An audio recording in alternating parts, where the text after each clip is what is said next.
Hi there, good evening, welcome along to the MODUS Super Series. Thanks for joining us for a night of darts action. It is Group B about to get underway here at the Super Series. 5 players fighting it out for the 3 available places at finals night on Saturday. And we've got some real superstars in Super Series terms in this group. Let's have a look at who's playing tonight. The senior slingers headline Group B, with Wolfie Martin Adams looking to continue some of the good form he showed in finishing second in Group A earlier this week. Brett Claydon returns to the Super Series looking to sneak into Champions Week. The former Challenge Tour title winner struggled last time he was here and is hoping for a better showing. Mark McGuinney is a former World Championship and World Masters finalist. We'll hear about those more tonight. But he looked in decent shape at the recent World Seniors Masters. Robert Thornton is the master of seniors darts. The 2-time world champion, though, is yet to master the Super Series. Will this be his week? Or will Conor Heenahan be the man?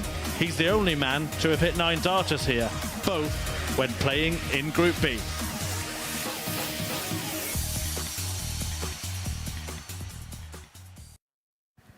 Yeah, that's the second of Conor Heenahan's 2 perfect legs here at the Super Series. The only player to have done that. What a group we've got in store, Glenn. Yeah, really looking forward to this one. Some real legends in there. And also some players playing really well. It has a real mix and a real good flavour. Mentioned there, talking through the players, those 2 big finals that Mark McGuinney played in. Any idea what went wrong for him in those? No, he just came up against a real legend of the game. Oh, a real superstar. I thought he'd save that for the commentary. He did play Glenn Durrant. He won World Champion and World Master, of course. He knows. I said there's some senior stars as well, so Glenn certainly fits that bill as well. Right, before he punches me, let's get the Group C table on the screen from this afternoon. Now, Glenn and I did talk through the action today, and 2 players finished on 8 points. Yeah, really good to see Robbie King. He had a fantastic week at the beginning of week 11. It ended quite poorly for him. It's a big journey, a big commitment coming over from Australia, so to see him top of the group. But for me, the star of the show was the young man in second place, Lewis Gurney. He had a difficult Group A. He just seems to be grown into the competition. Yeah, Dan Reid in third, still in contention as well. One player already through to finals night, of course, Jerome Mioch. He won Group A earlier in the week. We've just seen Group C and Group B, the one in the middle there. Just seeing those names all together, it does look rather tasty, doesn't it? Yeah, top and bottom there. Robert Thornton's going to be the headline act every time he goes on a stage these days. It's only when you look back at his career when you realise how good he is. And Martin Adams at the bottom, he's a...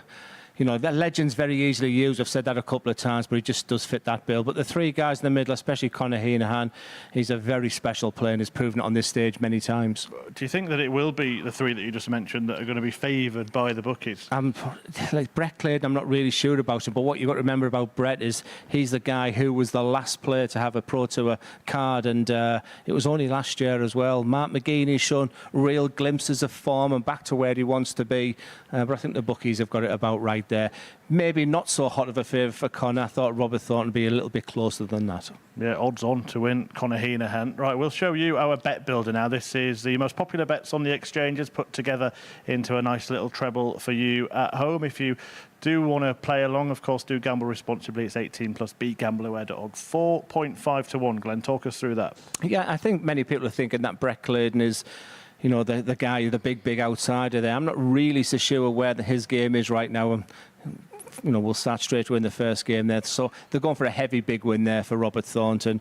McGuinney and Thornton. I like them highest checkouts. I think it's a real good one, and Robert Thornton is really good on that sort of side of the game. And then total legs between Heenahan and Adams, who have played each other 3 times already this week. So yeah, that's not a bad shout.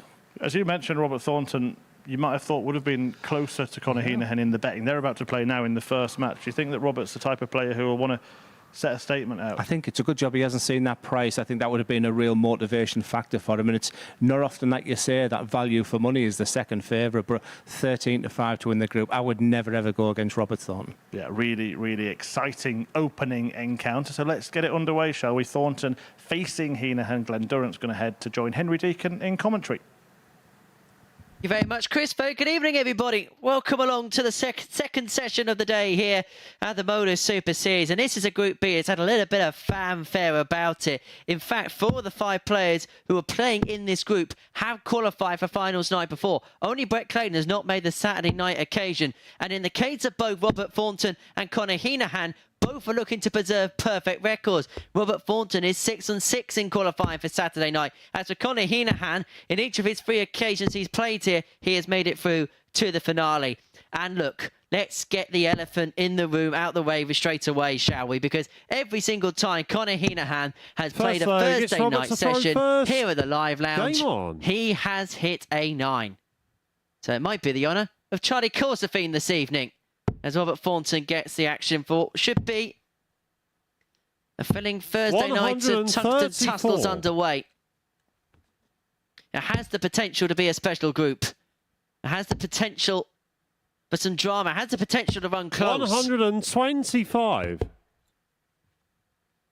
These two were tipped up as, forget about Group B, but in the week as a general, in the week as a whole, as the 2 favourites to go on and pick up the trophy on Saturday evening. This will be a real opening measure for Robert Thornton. Glenn Durran has joined myself downstairs 96. In the commentary box of all of the action this evening. And, well, a lot of people are tipping these two to be the pair to beat. Do you live up to 26. That hype? Oh, 100%. But I was really surprised at how different they were in the pricing. Odds on to win this, in your words, one of the toughest Group Bs you've ever seen. And your involvement in MODUS Super Series. So to see a player odds on is, yeah, that was surprising there. I mean, I'm a big fan of Conor Heenahan, and he's probably proved us all wrong. But if you're looking for value, I think, you know, Robert Thornton would be a good shout. So I'd even go to say the winner of this game puts himself in a wonderful position. He looks at a 140 finish. Game shot on the first leg. Conor Heenahan. So let's ask that question again. His odds on to win the group. Yeah, Bucky's got it right, surely. What a sensational finish that is. First. Game on. Starters, you mean to go on. We gave it the big build-up, and in the first leg, it's already delivered. A 12-dart breaker throw for Conor Heenahan with a ton 40 finish. 70. And a different shirt. Like I said, even just watching the 9-darter, I've been a big fan of his 60. design in shirts, but I'm sure you spotted something on the back of it, didn't you? On the back of his shirt, there's a phrase at the bottom of it. Someone like me. Now, that goes back to his days of playing... 125. There it is on the back of the shirt. Now, that goes back to his days of playing football, or in his terms, soccer, out in that part of the world in the Republic of Ireland when he was a youngster. And basically, it was an initiation that whenever anything went wrong in training or something like that, if it was really bad, the coach would make the team sing. And Conor's 46. song when it came to that particular initiation was the Adele track, Someone Like You. So it's a little bit of a homage to his hometown soccer team. 97. So it was a breaker throw for Conor Heenahan with that sensational 140 finish. He has still got the darts here. But for the first time he goes trebleless there. And Robert Thornton has his first small opportunity. The battle of the 9-dart men. 96. Robert Thornton, who is one of only 3 men in the history of the World Grand Prix to have 9-dart finishes. He played that incredible game against James Wade in 2014, where both him and the machine hit 9-dart finishes in the same game. Brendan Dolan, the only other man to do so. But the interview he had with Chris Murphy, which you can get, 177. which will be uploaded on our social media channel. He was actually in Scotland on the morning for his... I think it was his mother's funeral. I mean, then to travel back and do that. Would be a second ton-plus finish. Game shot on the second leg. What a start. Sensational start. 10-11.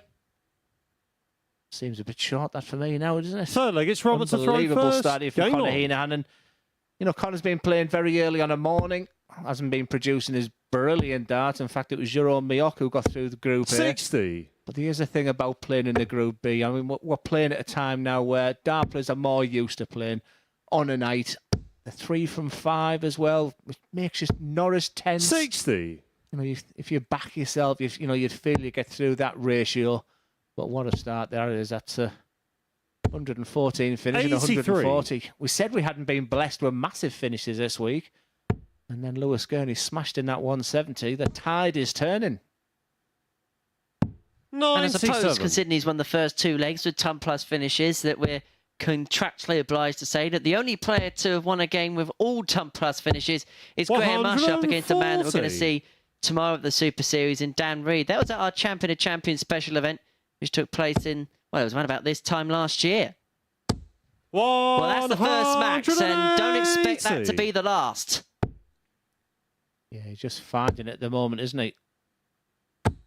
120. I said don't expect it to be your last, and if that didn't bounce Conor out, it might have been the case. Now, 164. this is probably going to go, because it's a ton plus finish, and it's Conor Heenahan. This is for the double break. And that was almost 139. spectacular. Robert, you require 98. Double 12. This Game is a shot the third masterclass leg. of finishing. Robert Thornton. The shoulders go down from our co-commentator Henry Deacon. What a start in this Group B. We built it up. Fourth leg, it's Connor to throw Sometimes they first. disappoint Game a on. little bit because we can hype it up a little bit too far. But what finish? 140, 114, 98 as well. What 43. a start. Start, which is continuing. 100. You may remember last time Robert Thornton was here, you were in the commentary box, Glenn, for that fantastic game between him and Mike Warburton, where after a couple of 55. legs, both players were playing off an average of around about 118. I think Mike Warburton was in the 120 region. 77. Yeah, that's when you start getting the record books out when you see games like that. But I think this one's just as good. It's just a brilliant start. And I identify that when they saw the timetable come 59. out and they looked at each other. And I even would say at this early stage, the winner of this game would be confident then to go on to qualify from the group. I think that's the importance of this match. 140. Also thinks this would be the last game of tomorrow night as well. May well be the last game on Saturday night. Good shout, Henry. 140. Oh, and that's just above. It was in, but it was above. That was 3. It's ins then. I was about to block my ears. 96.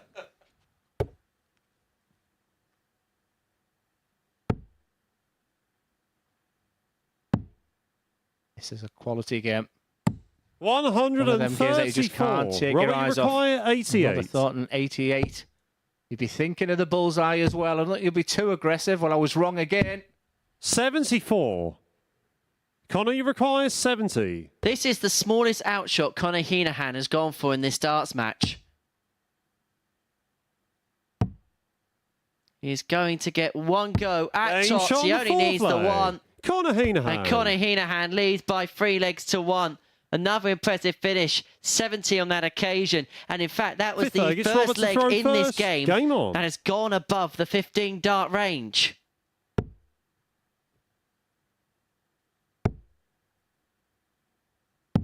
$40. Would it be fair to say that's 70 finish, Henry, the most important one so far? With Robert Thornton lurking right behind him. That difference between 3-1 and 2-2 is immense. 140. Well, no one's being given a moment's peace in this match. I know it feels. 140. The lock is well and truly on the door.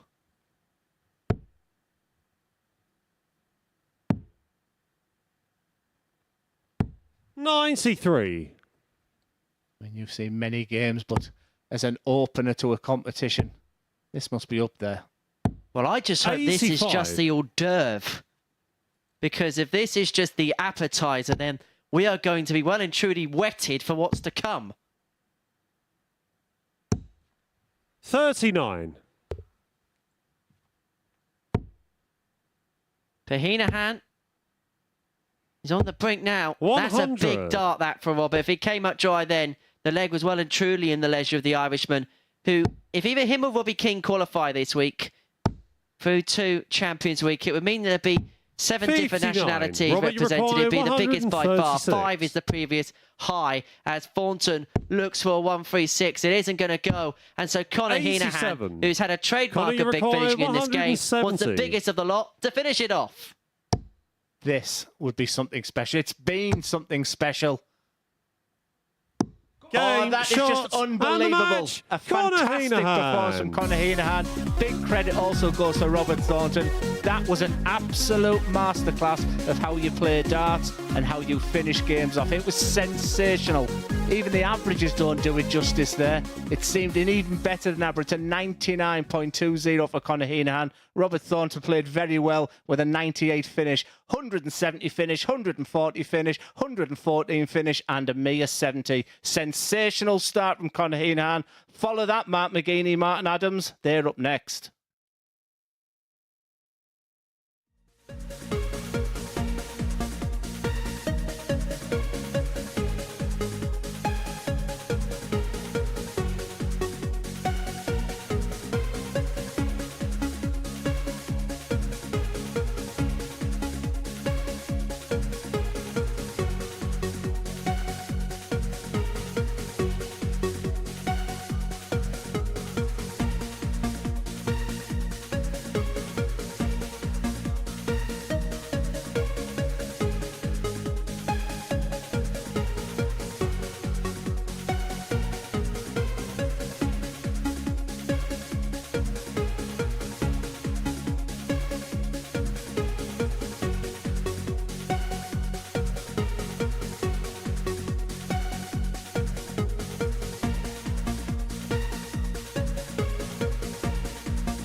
Well, if you missed that first match today, then you'll feel a little bit silly when I tell you what happened in it. Conor Heenahan winning 4-1 against Robert Thornton, highlighting his credentials as the odds-on favourite to win this group by taking out not just a 1-1-4, but also a 140 and a 170 finish in that one. Mark McGuinney and Martin Adams have got to go some to follow that. To talk you through it, it's Glenn Durrant and Henry Deacon. Why, thank you very much, Chris. First things first, what a shirt from the three-time champion of the world, Martin Adams. It must be 5 o'clock somewhere. It's 10 o'clock here.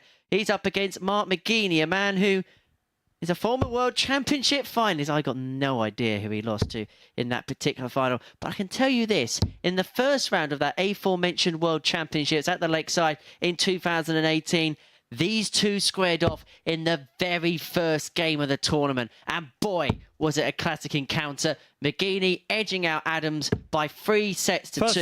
It had to throw first. That a classic match needed to involve some big finishing, some big scoring, and some real tension as well. McGuinney would then go on to make the final and would be defeated by a man who now spends his days sat in a commentary box next to me. Yes, it's times like this I wish I'd lost now. I could have been on that stage. But yeah, what a fantastic share. But yeah, I've got to go back to that last game as well. Such a disappointing start. Just the 180 in that game. 100. But joking aside, that was one of them real MODUS Super Series moments and pure MODUS gold. But yeah, I just get very nostalgic when I see these two guys and to see them playing each other. And 140. Just echoing what Henry said there is, that opening game. There's something special about opening a Lakeside, and like I say, it went right down. They went bullseye in that last leg, which Wolfie smacked in the bullseye, and then went right down to Mark McGuinney hitting that winning double. It was a fantastic match, and I know it's right up there for Mark as well. I mean, just looking at their CVs, it's unbelievable. You've got the man in your picture there who's also been in 2 Masters finals, losing to Christopher Ratachki in one of them, and some absolute legend from Middlesbrough in another. And then you've got Martin Adams there as well. Did he lose to Colin Osborne? Yes. It's 5 o'clock somewhere, and if I said to you, I put on some music last night, and that came on.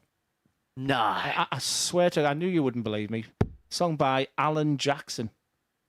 And the only reason I was thinking is that when I left on Monday, Martin was actually in the lobby, in the sort of reception as we come into the venue, and he was singing this song. It's 5 o'clock somewhere. And it's like a country and western, or is it country and western, or country music? But yeah, I'm a big fan. He wore one very similar this week. But whoever's been designing them, they have got it absolutely spot on. And fingers crossed, he works out. He uses them at the Legends as well. Martin Adams first to finish against the darts here against McGuinney. He has got off to far the better start of the two. So it's going to be one dart. Heads down to the 16s corridor. And he's going to have one of that requisite double. Game 1-0 Adams, 15 dart break. How many times has he done that over the years? And just going back to his shirt, he must be paying homage to our friends from the United States. And we know there's plenty of you tuning in this evening. Because it's currently 5 o'clock in the US. You are not Googling that again. But yeah, it really suits him. I like it. I'm a real big fan, and like I said, I think he'll appreciate the fact he got to Group B by finishing runner-up in the very tense Group A. Just the fact he's had that extra time to sort of recuperate, play on a night, less games as well. I think we'll see the best of Martin Adams. But how do you follow that first game? By playing game 2. 140. No wonder you've got no friends.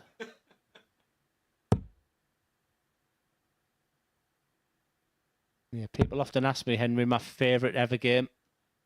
And every time I look at that man there, it does take me back to about 2016, I think it was, when I played him in the semi-final. It was a game I lost, but a game I learned so much. And just to play him on a Lakeside stage, and when I see that man, a final which I was 6-4 up, cruising, going backstage, and then a friend just interrupted my preparation, was talking to me, and suddenly went, Glenn, you're back on now. I hadn't been to the toilet, which made it seem trivial, but my preparation was all wrong, and Mark come fighting back to 6 each, and then he hadn't missed a dart or a double for a long time, And he had 3 darts at double 18. He hit a big 18.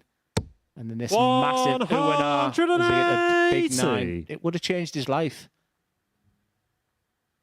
Beautiful 180 there for McGeaney. It's been a special start to the night so far. It's been stupendous. It's been a night full of tongue-topping finishes thus far. Conor Heenan treated us to 3 of them in the first match. Thornton took out a 98. But McGeaney isn't going to repeat the trick of the 1-2-1, although he has got time on his side in this second leg. 41. Yeah, I'm liking his flights there. It's like a mixture of a pair, isn't it? And like a round edge, something like that Jamie Caven uses as well. Well, it's a big equipment change to what we usually see from him because it's pretty much 95. akin to the Phil Mark Taylor setup of 80. a few years ago. So there has been some change in the mechanics. Is it going to bear fruit as he goes for double 10 to level up and get the break back? Double 5 goes 75. inside. Yeah, and so far the 3 of the 4 players have just not missed the double yet. I was once asked a question that said if someone has 1 dart or a double to hit for £1 million, who would you give it to? And it would always be Mark McGeaney. Under pressure, he just found 55. a way to hit a double. Mark, you require 5. I need to find. I liked his concentration there. He just was looking at the carpet, getting himself right smack bang in the middle.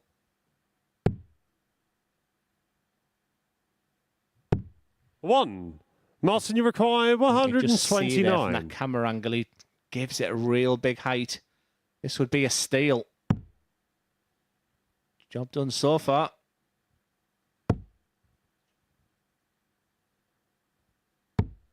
Yeah, 89. the treble Mark, 12 you would have left require double 4. 18. No more messing about now for McGeaney. It's one of them groups, Henry. You don't want to be messing about. You want to be hitting doubles. Game shot on the second leg. Gets there Mark in the end. McGeaney. 1-1.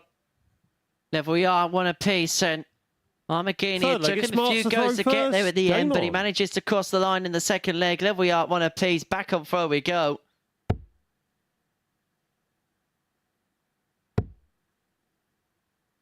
McGeaney, who spent 55. some time on the PDC Pro Tour, dropped off it at the end of last year.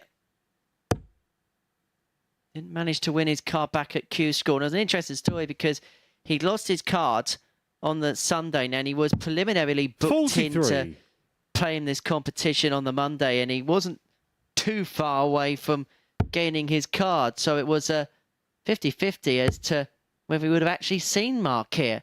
But unfortunately, he missed out on the card, which is to our benefit as he 180. hits his second max of this particular match. I've seen him at Saturday night finales before, but not to the type of success that a man of his pedigree and CV would find satisfactory. 81. Yeah, I think one of the toughest opens I ever went to was the Dutch Open. These 2 guys, I mean, we're talking between 2,000 to 5,000 people at its very, very best. 137. And these have won it 6 times between them. 4 times for Martin Adams, 2010, 11, 15 and 16. And then 17 and 18 for Mark McGeaney.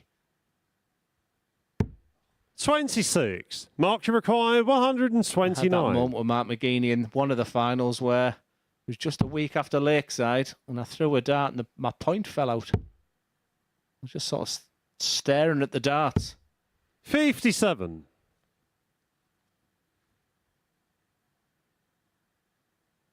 Adams has gone a little bit quiet here. He'll be disappointed to lose that previous leg and just hasn't started well. He was scores of 43, 81, 26. 85. That's not Mark, you enough. requires 72. McGeaney doing enough. 72 after 12 on the darts makes it hard to break in any kind of circumstance anyway. He's going to get a dart at double 16, or there's 3 more to come after this. 40. And he's going to need that handful of darts. You should see Martin go down to 19s if he hits a single, but that puts that equation to bed.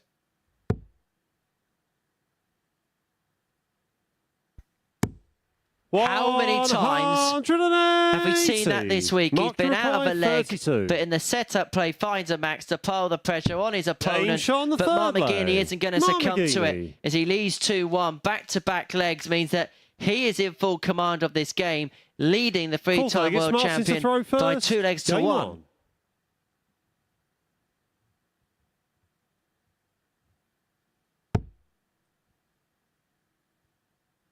Is it me, or does Mark McGeaney's shirt look bland compared to Martin Adams? 100. To be honest, it makes one of Peter Wright's shirts look bland.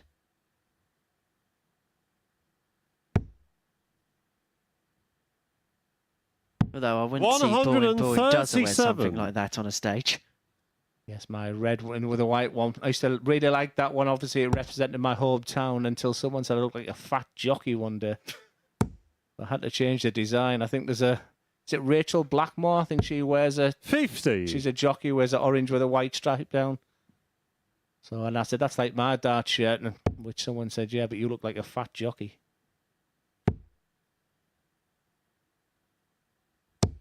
$100.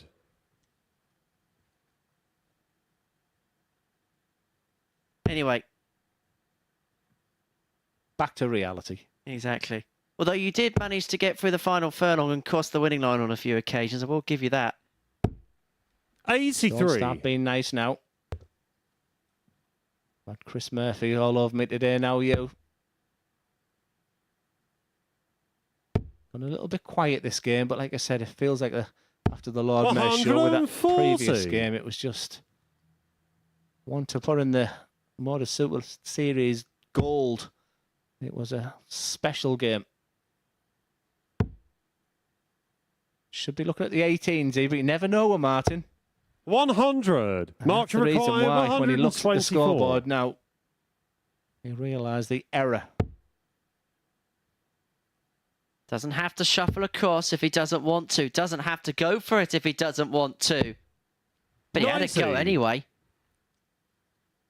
Well, the lesser spotted double 17 is going to go into play. Now, out of all of the doubles that are seen here at the MODUS Super Series, or across all of darts, this is the one that has hit the least. It's the one that has attempted at the least.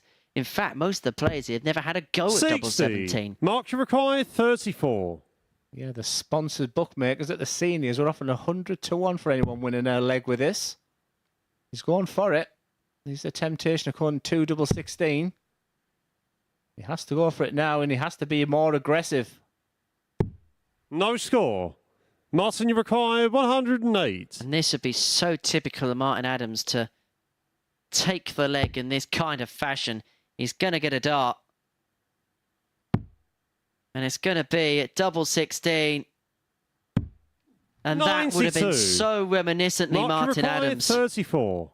Yeah, I think we both expected that to go. Will Mark go the same way? Surprisingly, yes. Game shot in the Unsurprisingly, fourth leg. He Mark gets it in. It's McGeaney. 3-1 McGeaney. And now has the darts to seal a 4-1 success, and both Fifth leg, games it's Smart to may throw well be wrapped first. up in Game double on. quick fashion. And Robert Thornton, who lost that first game against Conor Heenahan, now he's in that unique situation up next against Brett Claydon, where Claydon hasn't played yet this week, and Thornton may already feel like he's in must-win territory, having lost his 99. first match. Yeah, we saw that amazing Group B last week with Gary Stone, who looked the best player in the group and finished second bottom. Robert Thornton won't want that to continue because he was superb in that first 45. game. He just walked into a juggernaut in the end in Conor Heenahan. Yeah, that game for Gary Stone against Wesley Plazier last week, he had a losing average of 110.37. That's, in fact, the biggest losing average in the history of the 96. Super Series. And Brian Roman, who proudly, unproudly had the record, has seen that come and go. Yeah, I seen him tweet about that as well. I think it was a record he didn't like having. But embraced. All of a sudden, Mark McGeaney is 24. now a big favourite for this game. He could start in the 19s. He doesn't need to by being so far ahead. But a treble 19 there. Give an opportunity of the 170 finish, 98. but he'll have taken that every day of the week. Martin Adams needs a miracle right now.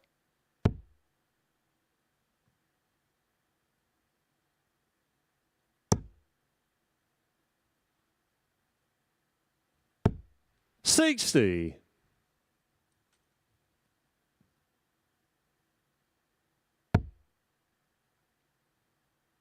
You see people buying that Adam shirt? I like it. It'd go well in my wardrobe. 140. You've wore worse upstairs. But Mark McGeaney has galloped his way to a 3-1 lead. Is now only 68 points away from a real settling victory. 81. He'll have felt it was a 50-50 game against Adams for the match. He's got sands of time, but he'd like to get it done ASAP. Game, and shots, Mark and the McGeaney match. gets the Mark win against McGeaney. Martin Adams. It was a convincing victory in the end by 4-1 against the 3-time Lakeside champion, and the Gladiator gets himself on the board at the earliest possible opportunity. An average just under 86. The doubles is going to be an area of improvement, only 4 from 15 in that particular department, but Mark McGeaney is up and on the board. Right, Robert Thornton, who lost out to Conor Heenahan in the first game of the night. He's back in action up next. He's taking on Brett Claydon as the first game for him this week. We're going to watch that next.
And don't forget, of course, it is Champions Week next week. So even if you can't join us here at the Live Lounge in Portsmouth, make sure to tune in for the top 12 from this series, fighting it out for the £20,000 first prize and the right to be called a MODUS Super Series champion. Robert Thornton hoping to join that field, but suffered a setback in his first match today, beaten 4-1 by Conor Heenahan. He takes on Brett Claydon, a former winner on the Challenge Tour, in his second match, and Brett's first. Yeah, you'd call it a setback there for Robert Thornton, but he did walk into something really special. And Brett Claydon, if you don't know him too much, his nickname is the Shredder. I've been trying to find out where he's got that one from, but yeah, he was a professional dart player in 2021 and 22. To throw first. I did see him around the circuit around about the times I was playing on there as well. He's a very effective player. Good player. I was surprised to see him being such a big outsider, but it'd be really keen to see how he's playing, because just looking at some of his stats, he hasn't been as prolific as many of the players. I don't know how match sharp he is, and it might take him a couple of games to get back into it. But the issue with Group B is you haven't got that luxury of time to do 59. such things. Okay, you get that kind of privileged luxury in the fact that you can lose as many as you win and have the opportunity to go through, but if you get up to a slow start on night one, you find yourself in trouble, and that's the kind of predicament that Robert Thornton finds himself in. Because a 4-1 defeat in his opening game, the opening game of the group to Conor Heenahan, and despite a good performance, 94.5 average and a 98 checkout to boot, if he loses this one, well, he has his back well and firmly against the wall. 2 defeats to his name from 2 fixtures. He'll have to do something in the second half of the night if he harbours hopes to keep up his unblemished record when it comes to progressing through to finals night. Robert Thornton did walk into a shredder in the first game because he really did tear it up. See what I did there? His last game, Brett Claydon, was in May this year, where he lost it in the Challenge Tour. Last 64 to Paul Mitchell. 84. Has played on the Euro Tour 7 times as well. Just the 1 win. Well, yeah, you know, he was in good form roundabout then, so 123. Brett, you require 140. How sharp is he? Because he started well here. Until I speak. But setup play is good. Just double checking now with your referee, which you can do. 64. Check 74. Robert, you require 155. So Tots of Claydon for the opening leg. 97. With the Brett, darts. you require 40. Been solid stuff. Game shot on the Shredder first takes leg. the opener. Claydon leads by a leg to 0. Yeah, any concerns about Brett Claydon? He's put that to bed. He was first in the venue today, and he was Second leg, it's practicing on the Robert to stage throw quite first. a lot. Game on. I was trying to watch his dart, and I thought they were going well. It's totally different when you're playing, game on, and also against Robert Thornton as well. But this is not started at his and Robert Thornton's not playing bad. A nice 94.46 in the first game would win the majority of the games. In fact, a very high percentage of the games. And maybe saw this game as where he can get his campaign up and running. But Brett Claydon, so far, so good. It's the form beginning to feel. He's having one of those nights where he's walking into one. 100. Gary Stone, his countryman as well, you know, that he came with this big reputation. Yeah, he was playing well. He was playing, just people played well against him. And I'm thinking, does lightning strike twice? 55.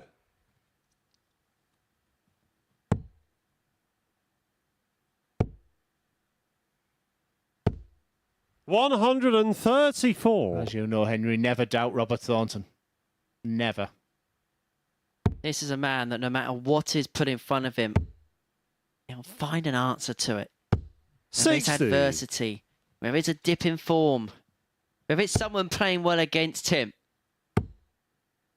he'll always try and carve a way 98. out. Remember going into this year's World Seniors, he was a defending champion, but nobody was really talking about him. And then he waltzed away with the title in as enigmatic and emphatic fashion as he did first time round. And he's looking at this 76 here to level proceedings up. He's going to get a dart at tops to do exactly that. 56. And I won't lie, Brett, Henry, I doubted him when he played Scott Mitchell. I just thought Scott Mitchell was going to be too strong for him. I talk an awful lot about being match sharp, and surely not again. Robert Thornton does like tops and tens. He's missed tops. 67. Robert, you require 20. Now he goes to his old favour. Game shot on the second Smack, leg. bang, in Robert the middle. Thornton. 1-1 here. Another quality game. There we are at one apiece. And you could tell that Robert's playing Third well leg, and it's he Brett feels to he's throw playing well first. because Game he's on. one of those players that will give you those telltale signs if he's not playing to the kind of prime and optimum of his game. You will hear those cries of, "Oh, Robert," as the night goes on, if there's one or two 85. struggles. Is he from Germany? Your impressions are abysmal.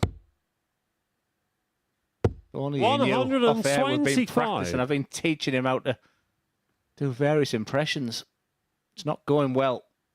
I've been trying to impersonate a darts commentator for the last year.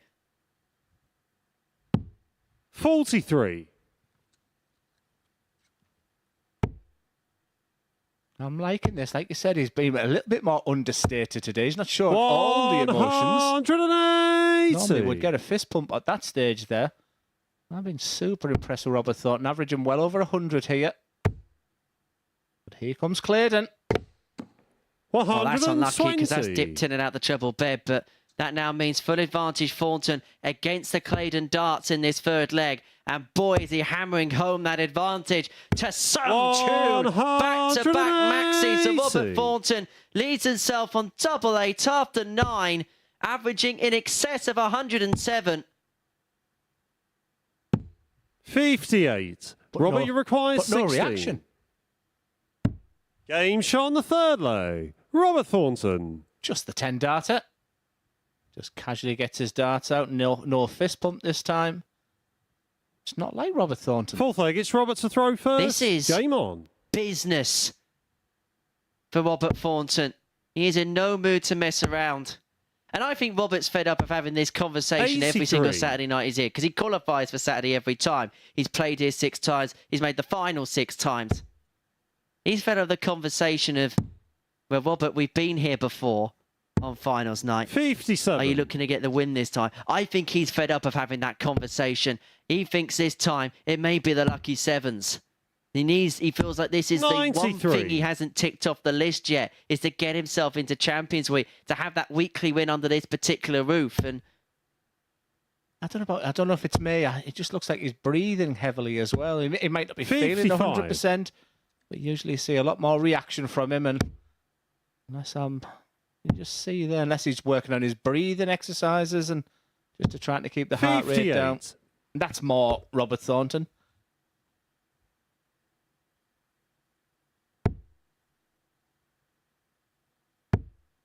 Great night so far, Henry. I know it's very early stages. 55. Say sometimes when you build a group up, it doesn't always deliver. it's enough to be waxing lyrical about. 43.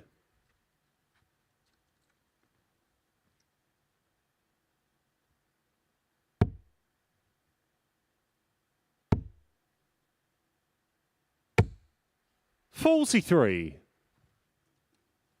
So Thornton now really in command of this leg to press home his advantage, open up a 3-1 lead. 54. And it would mean that every game so far, if he was going to win this one, would have the opportunity to be won by 4 legs to one way or another. Thornton losing in the first game to Conor Heenahan by that score, and Mark McGeaney beating Martin Adams by 3 clear legs 60. in game 2. And Robert, you Thornton require here, 170. 6 clear darts from the fish.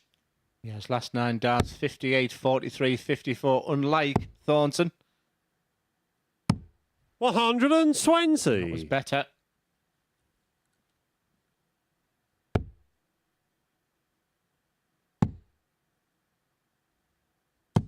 $96. There's a possibility Robert, here you Robert require Thornton could win 50. this leg in double the amount of darts that he did in the previous one. Tops.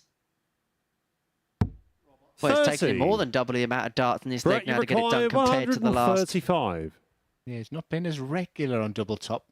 And I say that from his last experience here at the MODUS Super Series. His double 10's been good. 51. That's something Robert, you'll you wanna require correct. 20. Game shot on the 3-1 fourth Thornton. leg. Robert Thornton. 22 darts that time, so his Average has plummeted. He shakes his head, but he's leading 3-1. Fifth leg, He it's played Brett to tremendous throw in the first game and Game lost. on. This is to get him up and running. Well, a game and let's maybe say possibly 3 quarters in, he's running at an average of around about 93 for the night. 140. We're going to see Conor Heenan up next in the battle of the 2 winners so far this evening against 140. Mark McGeaney. And there's a possibility that everything could work out synergy-wise because Adams and Claydon could play in Game 5. If Claydon loses that, then he takes on Adams, who also is yet to get off the mark. And it could see this group kind of uniformitize itself quite nicely. 140. Yeah, you feel like Conor Heenan's in the mood tonight, don't you? I can smell a 9. 140. Is that what the smell is?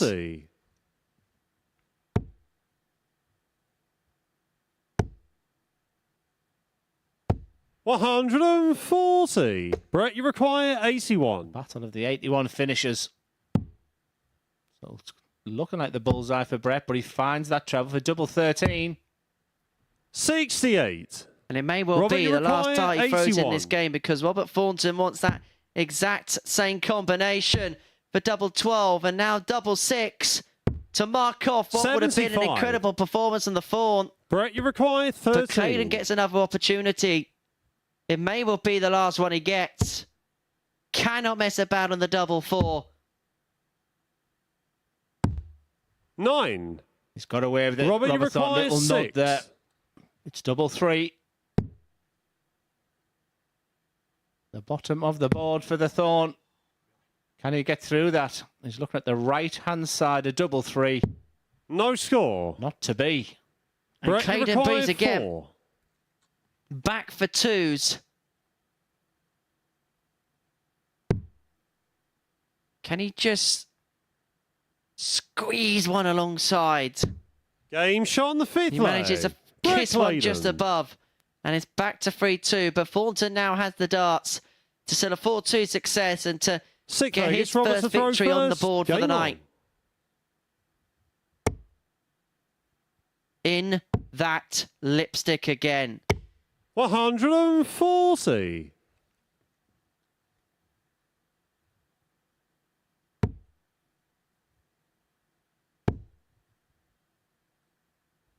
140. We questioned how well Brett Claydon's playing. I think he's in decent shape. I say it's a tough group for him, this 60. Group B. I think people thought he was going to be the outsider of the lot, but I'm seeing positives from him. The type of player that can be explosive. He can really score big when he's finding that treble 20. 59. He's a real confidence player.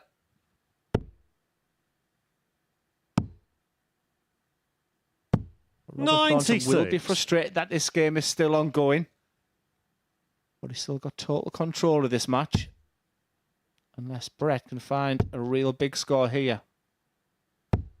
93. And Thornton now closing in.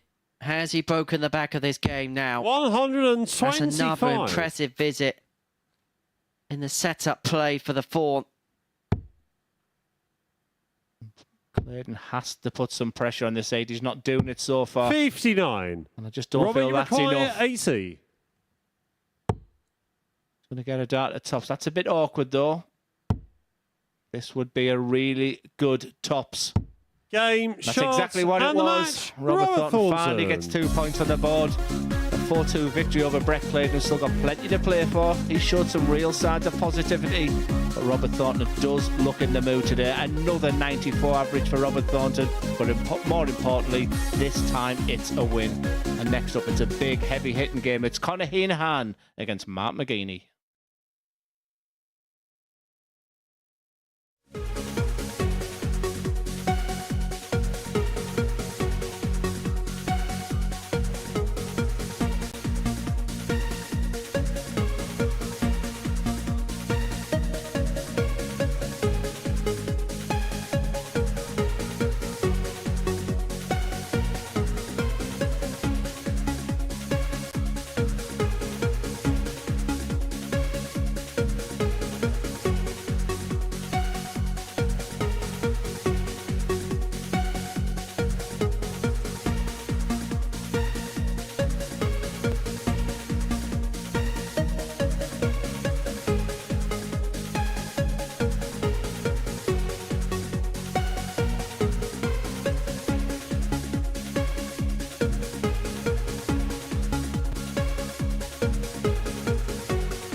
Welcome back to the MODUS Super Series, where 3 fixtures have been fulfilled so far, and victories for Conor Heenahan in the opening match. He beat Robert Thornton 4-1 in that one. Mark McGeaney mirrored that scoreline when he beat Martin Adams, but Thornton did get off the mark with a 4-2 success against Brett Claydon in his first outing of the evening. Now, Heenahan and McGeaney looking for their second victory of the night. Whoever wins this one will go top in the early stages of the Group B table. Thank you, Chris. And so Conor Heenahan really did impress in his opening game, and it's all about following up from his perspective. Up against Mark McGeaney, where, well, the foundations are really solid, wasn't it? The scoring phase against Martin Adams, you can't really deny, average just under 86, but it was the 4 from 15 on the doubles, which you feel like he's going to have to improve upon if he gets a better of Conor here. First, though, yeah, Mark McGeaney will improve. Doubles is a real strength of his game. As we see the referee, Charlie Costafine, another wonderful job from all the guys again this week officiating. And Conor Heenahan is starting just where he left off. He's in the mood tonight. This is a real statement, not only to get through Group B, but I think this is a statement of intent. 140. Yeah, carry on at this tempo, guys. Carry on at this tempo. Just sit back and enjoy. Just you can hear the tungsten just kissing off each other there. It's a real good sign to me. His grouping is good. Well, his grouping's great. 140 from McGeaney. 86. Looks quite small compared to the 139, 180 start from Conor Heenahan. He's currently averaging 159.5. Henry. 44.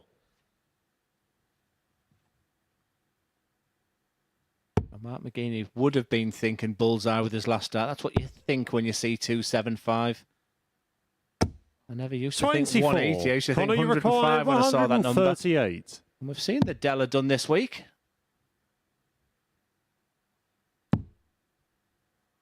One of the tricky finishes in the game. 106. Once again, incredible setup play.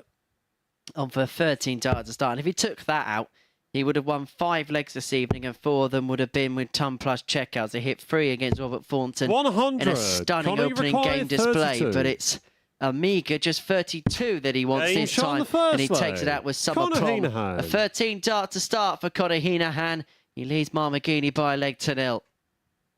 Second leg, it's smart to throw first. Game on. Yeah, the game sort of is dominated by averages now, but like a 13 dart equates to 115.62. A 14 dart equates to 107, but I don't know, there was just something about 100.20 for a 15 dart being your real benchmark when you were playing well. And Conor Heenahan will feel he can do anything at the moment. 57. So-called red pen leg.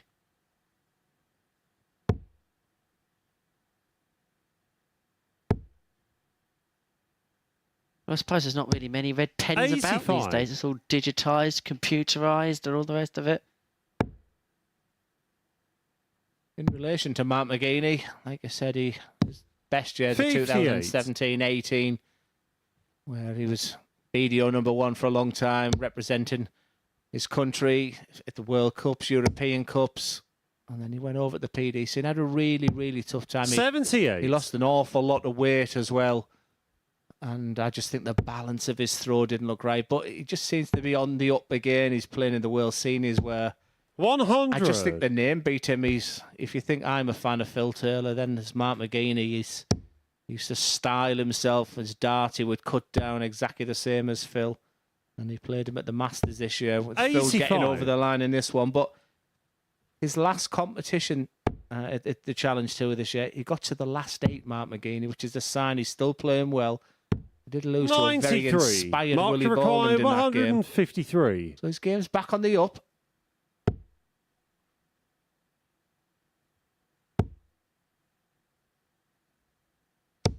$45.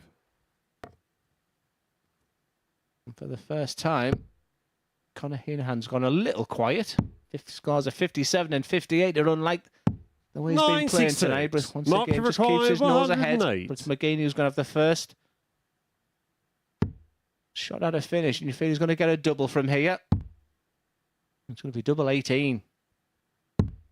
72. Connor, you require 97. Treble 19 for Heenahan. Of course, he's going to get it. It's 2 darted tops. And the way he's been finishing, 57. Expected. Mark, you require 36. Have to go in. And so, double 18 for McGeaney to level proceedings up. Double 9.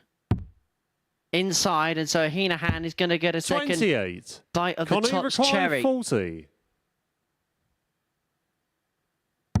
And he didn't need a second invitation. Connor Heenahan. There's the break. There's a 2-0 lead for Connor Heenahan, and it looks like now he's in full command of this match. Third leg, it's Connor to throw first. Game on.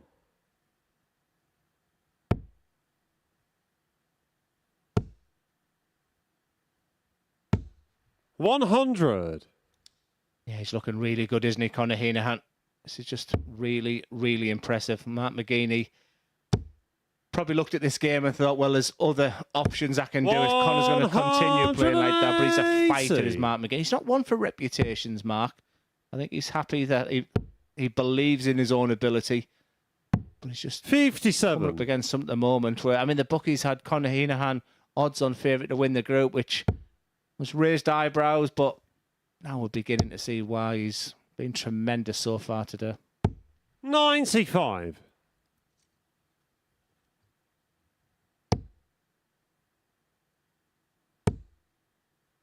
Here he goes again. 100. Second of the match, the third in the game. A lot of maximums for that man on your screen. Charlie Corsafine to call, one of the premier referees in World Darts. 140. Connor, you require Heenahan looking for 164. He's already had the fish this evening. He's not going to serve up a 164. And so McGeaney with a much improved 64. leg, a maximum in his last visit, gives himself the 86. chance to bring it back to 2-1 if he can find this 86. He's going to get 2 in his hand at double 16. He only needs to 1. That's an 11 darter for Mark McGeaney. So we've seen an 11 now. We've seen a 10. And considering Connor Heenahan's here, we're going to get a 9, aren't Fourth we? leg, it's Mark to throw The way first. the guys are playing Game tonight, on. you would think so. But that's what Mark McGeaney's, I would say, rolling back the years. He doesn't look like an old man, does he?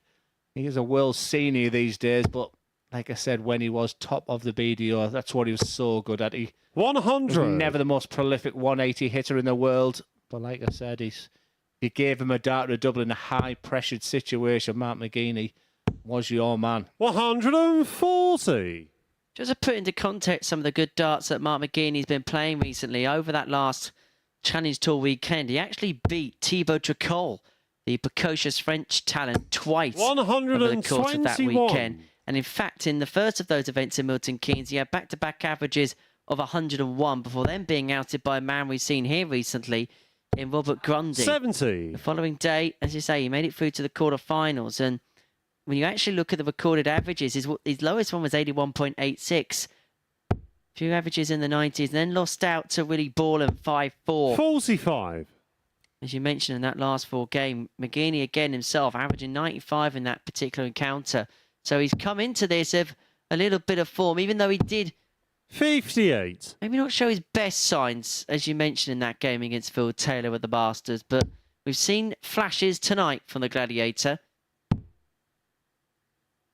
Absolutely agree with everything you've just said there, Henry. 139. I couldn't have put it better myself, and I think it's just a sign because he did it rock bottom at the PDC, and I know how that feels. It's a tough place to be when you're not 101%. Mark, you require 96. It's difficult to bounce back, and again, I know that too. Seems like he's enjoying life again. Will he enjoy this double 18? Game shot on the fourth waxed lyrical leg. all night Mark about Connor McGeaney. Heenahan so far. But Mark McGeaney's just quietly just got on with his job. Fifth leg, it's 2-2 Connor to still in throw the hands first. Game on. The Irishman, who will have the dart in the next leg. And if it does go the distance, we'll have the dart in that final leg. That could prove pivotal, but another cracking game. Nothing to separate them in the 140. averages.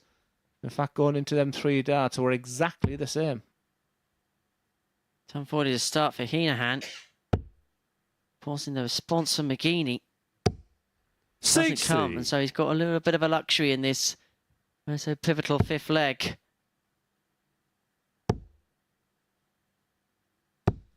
100.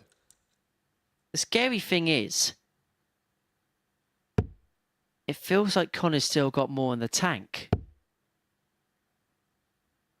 Yeah, it looks like real business. I think 45. he's enjoying the time he's playing. It's no surprise to me that his 9 darters were hit in the night sessions. He just looks like he's had a lot of rest today. He's talking away to himself, which for me is a good sign. 125. It's that focus I'm trying to get across to people about being a dart player. You don't want to be lethargic. You don't want to not enjoy the experience. And Mark McGeaney, when he was last here, wasn't 60. I sort of sat in here and I said I wasn't very happy with his follow-through, which he said he listened to. And that's part of the game he's been working on. Kind of look at the big 16 here, but 88. players are just walking into something very, very special. But it's fair play to McGeaney. He's still in this match. It's looking very doubtful for this leg. But he has to keep believing that it's going to go the distance. 60. Connor, you So require to put him a leg 48. away, and he's got sands of time to do exactly that. For the double. For 3-2. And Heenahan is on the hill. It's another impressive performance. It was just under a ton in his first game, 99.2. Currently 95 in this one. Sixth leg, And it's Connor Mark's run Heenahan first. is Game laying on. down the gauntlet on Thursday night at the Live Lounge. You'll have Martin Adams next, who he's played 3 times already. And the final game of the night will be against Brett Claydon. So 90. if you can get through this game, I think he'll be high in the 4 wins out of 4, but that's a dangerous thing to do. You've just got to concentrate on the next leg in front of you. But I think he knows 40. that. He's experienced enough not to get carried away.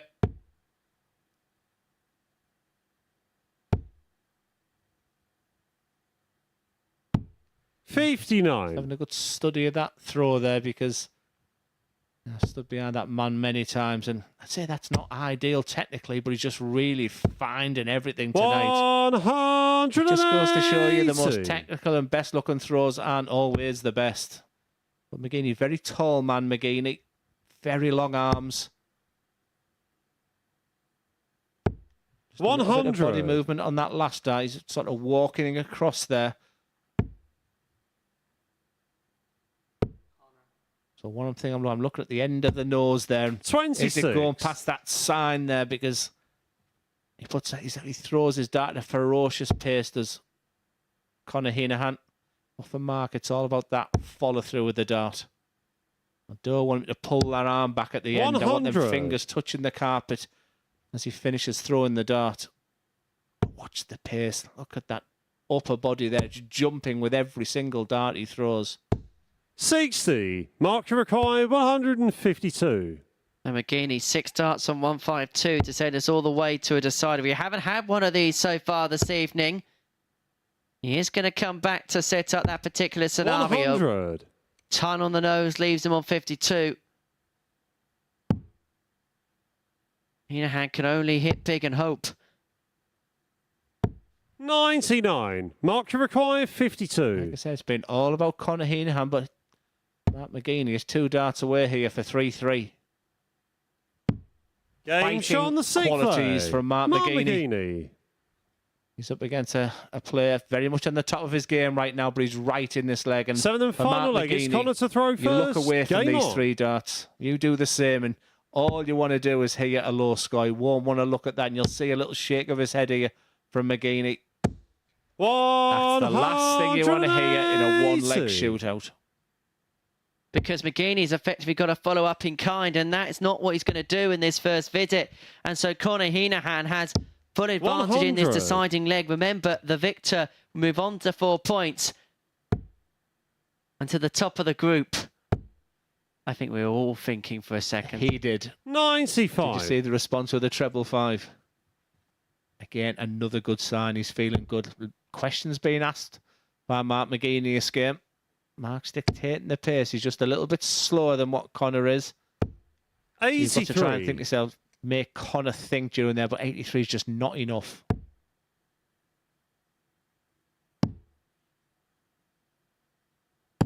134. Well, this has been a superb final leg.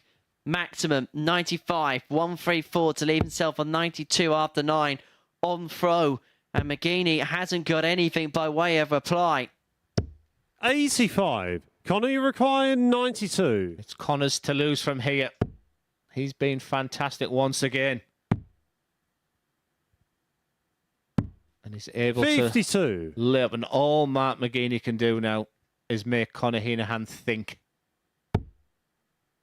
That's a decent start. Needs another, you feel. 140. Will he be back? Connor, you require 40. Tops.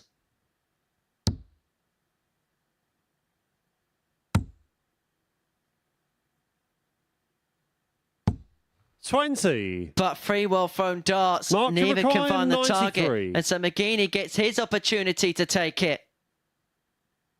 Is he going to be direct? I like the bull in that first one. Is he guaranteed to get a double? No, he's not, and he can't do it. If you go the bullseye, you get a dart at the bull. You feel. Connor, you require for the 20. match. And having already squandered 3 match darts, Heenahan comes back for 3 more. Double Game, 10. shots, And it is and the Connor match. with the Connor honours. Heenahan. And maybe Heenahan will be the man when it comes to Group B. A 4-3 victory against Mark McGeaney. Another impressive performance. 4 maximums in there. 92.88 the average and 40% when it came to the finishing. Heenahan is laying down the gauntlet for the rest to follow, and it was the Gladiator who was slayed on this particular occasion.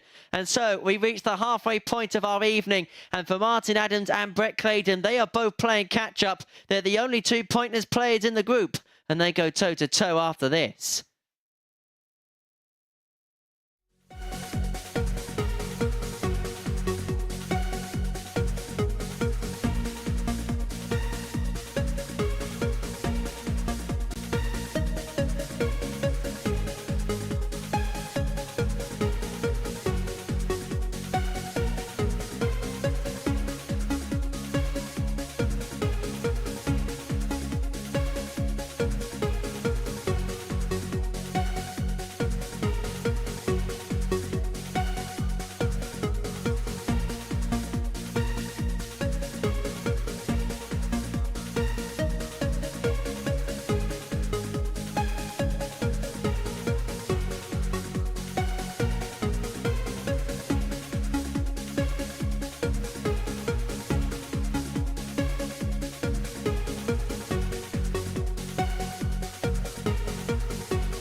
Welcome back. Game 5 about to get underway here at the MODUS Super Series on the opening night of Group B. And from the 5, the 2 players yet to win are about to do battle on the hockey. Martin Adams, a 3-time world champion, against Brett Claydon, a tour card holder for a couple of years recently in the PDC. And we've got a top commentary team to talk you through it. Glenn Durrant is alongside Henry Deacon.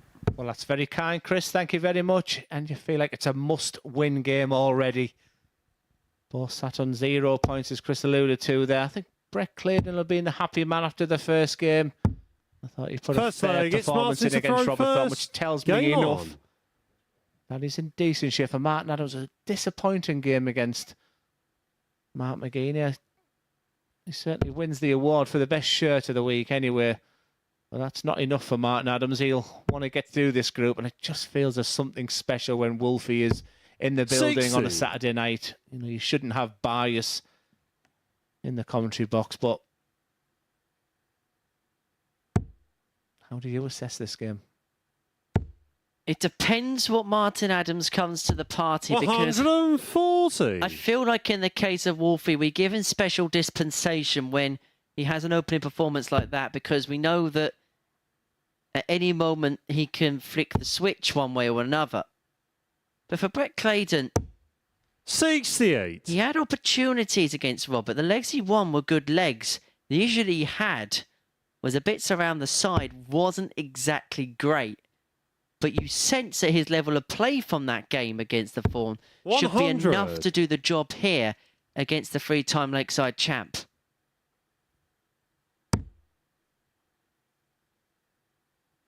Yeah, no reaction there from Martin, but if you didn't watch us in Group A, this Martin Adams is one of 81. the straightest star players I've ever played against. You knew it was ton 40 every time for years.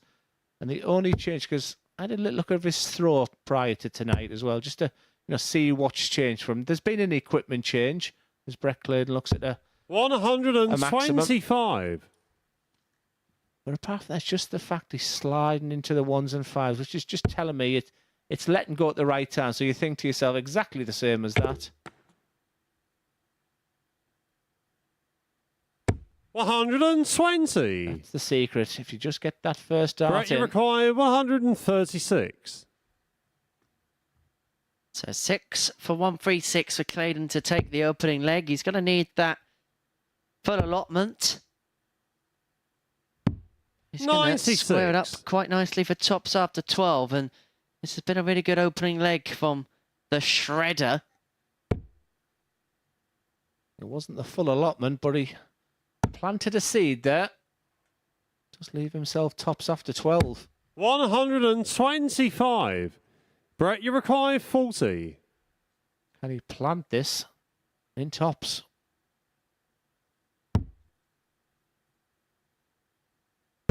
Game shot on the first leg. And maybe he's just building some foundations. Might be blossoming quite nicely into this group. Game on.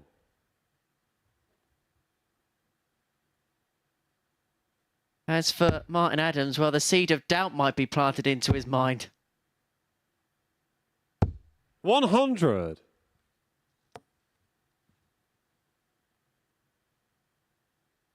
We used to have pigeons on our allotment. Was the cat put amongst them? Let me finish my own joke, please. I've just let you waffle along with loads of innuendos there.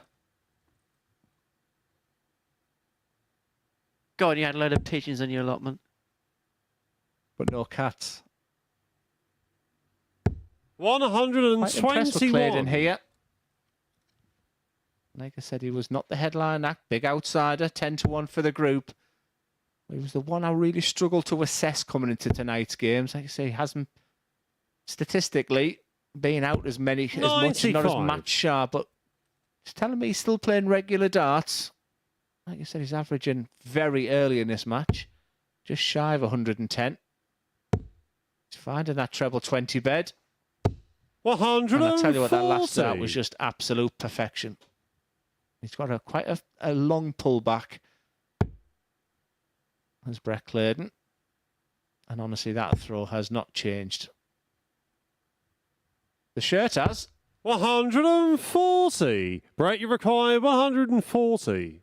He's not the tallest of players, Brett, and he has that front elevation, which is making him even smaller to the board, but he has that beautiful long pullback. That's generating the power. 100. The only problem when you've got such a long pullback like that is that you have to do it the same every single time, and you want to try and eliminate and keep the game as easy as possible. But he's making this game look ridiculously easy right now. 14 data in the last, potential 13 coming in here. 81. Martin Adams Brett, you require left on 126 after 4 visits, so for 2-0. Game shot on the A second 14 leg. followed by a Brett 13, Claydon. and it's taken him only 27 darts to get to the halfway point. An average of 111.33. And as for Martin Adams, it's a Game on. huge improvement from his first game. But he can only really smile in the background and just say he's being beaten so far by an irrepressible Brett Claydon. Yeah, just before this match started, we were chatting off air and we were just saying what a fantastic night it's been already. It did 40. promise a lot, this Group B, and Conor Heenahan has been absolutely superb so far, but this guy in your picture, Brett Claydon, has been well above expectations. We weren't really sure. 140. He's proven us all wrong. He's looking dangerous. He's looking good for qualification, albeit the fact he's on 0 points going into this game. But he can put himself in a fantastic position with a gaggle of players on 2 points after this game. Let me raise you this, Glenn. All the talking 100. before this group was about Heenahan, McGeaney, Thornton, Adams. Not many people were paying attention to the chances of Brett Claydon going into this. He wasn't written off. He just wasn't spoken about. Well, this is a performance to raise some eyebrows and to get some tails wagging because he's averaging 120. How many? I didn't quite hear that one. 140. Do I put the habitual curse on now, Brett Claydon, and say that he's on for the record average?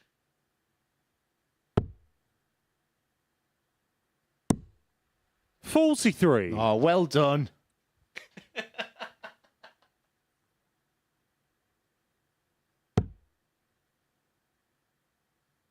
And there's that lateral switch into the fives again for Martin Adams. Stop it, he says. 80. Brett, you Saves it with require the last one. 138. Brett Claydon's had one poor score in this match so far. And he rectified here. He's just... I'll make a public 26. apology on behalf Martin, of the commentary team here at the MODUS Super Series. 141. Brett, we are sorry. Henry Deacon has ruined everything about your game the past 6 starts, and we apologise profusely. It's not the first time you've had to apologise on my behalf, Glenn, is it? 100. Brett, you require 112. And from a leg of darts, he was in absolute cruise control. You feel this has to go.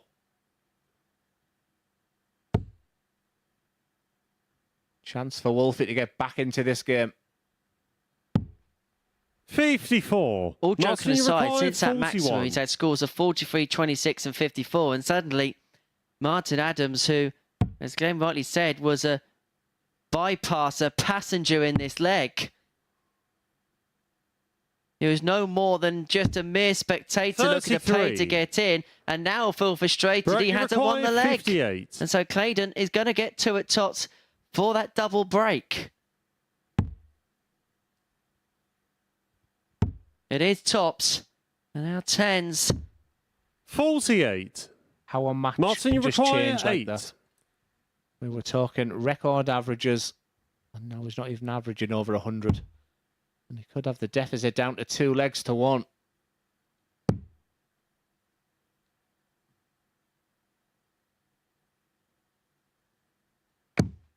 No score. Oh, that's... He only had 2 Brett, darts you at a leg in require his 10. previous game, Henry.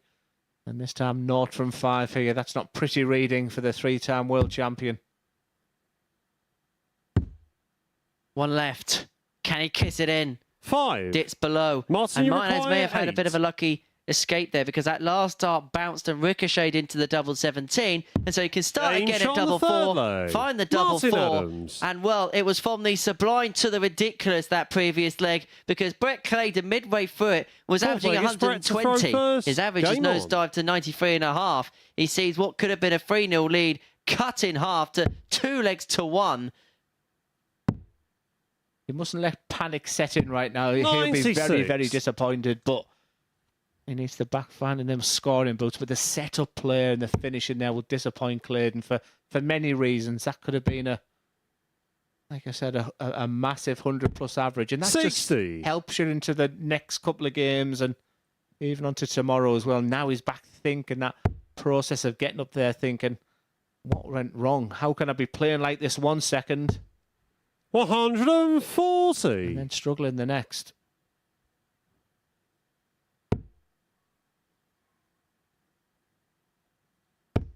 Well, if Clayton can find a maiden victory, Martin Adams will be the only player 121 left stuck on the starting blocks at the midway point of the first night.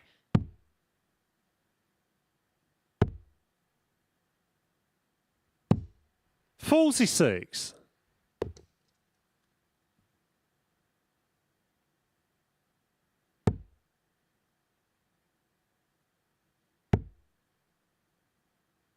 Hasn't been much reaction from Martin. A little shake of the head 83. There's the frustration. But what he does so good, last night just keeps him in the running of this leg. Brett will want of his blockbuster scores here. And all of a sudden, he's 59. just now on the wire. That's what the laughter's for, because he knows he threw them darts well. And about 2 minutes ago, they were going in the treble 20. And here comes Wolfie. 100.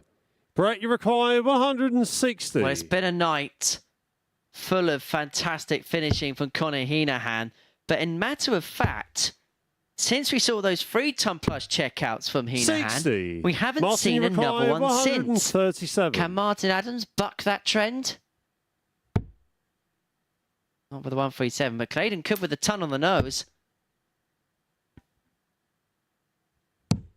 59. Brett, you require 100. Yeah, quite simply for Brett now, it's just about the 2 points. Forget the averages. It's treble 19 now. You can't do it. And I tell you what, it's going to be hard to come back. Martin, you require 78. 78. Wolfie will know the importance of this. Because it'll be on the mind of Brett Clayton for the rest of this game. A game he could have been off the stage by now. 54. Brett, you require 16. And so double 8 to make it 3-1. And to put him a leg away. Double 4. And missed doubles is beginning to become a huge problem. But he manages to rectify it with the last start of that particular visit. And Brett Clayton now is just a leg away from victory. His first honours in this particular group. He leads Martin Adams by 3 legs to 1. He got off to a spectacular start. In matter of fact, that last leg was won in 21 darts. The first 2 combined was won in the space of 27.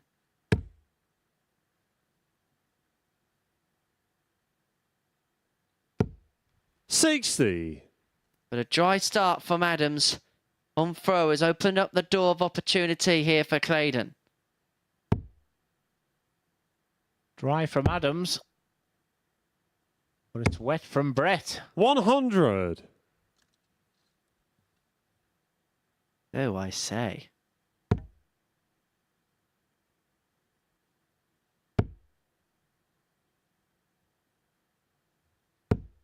$30.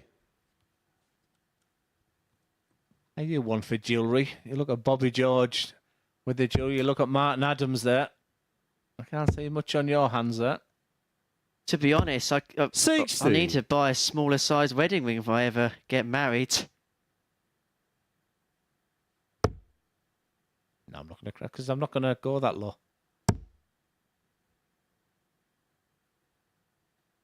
See, I was going to make a joke about going low, but then I'd find myself in limbo.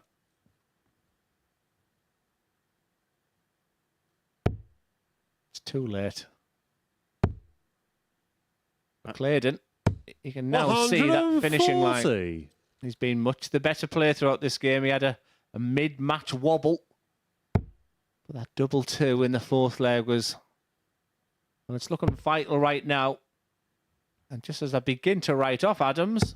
180. He smashes in his first 180 of the game. Never write off Wolfie.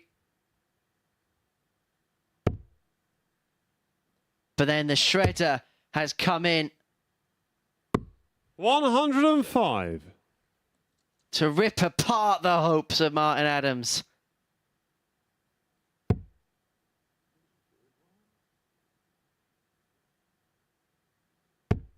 Don't you dare say that was a does or don't. I can see that smile on your face there. No, it hit the 51. single 12. Brett, you require 96. For the match. Perfection. Game, shot, Clinical, and the match. clean, Brett an Claydon. outstanding performance of Brett Claydon. He did have a moment during that game where he wasn't at his best and missed doubles, sort of stopped a really bad game. But for Martin Adams, they just stays to the referee then. He pointed to his shoulder, so maybe he's having a couple of problems there. We'll keep an eye on that. But for Brett Claydon, 90 average, super solid. He's up and running with his first 2 points in Group B. And after the break, it's Robert Thornton against Mark McGeaney.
Hello again, welcome back to the MODUS Super Series. We've reached the halfway stage of the opening night of Group B, and we're going to take a look at the results so far. Glenn Durrant has been commentating with Henry Deacon. Glenn, Conor Heenahan's been the standout player. We'll reflect more on him in a moment.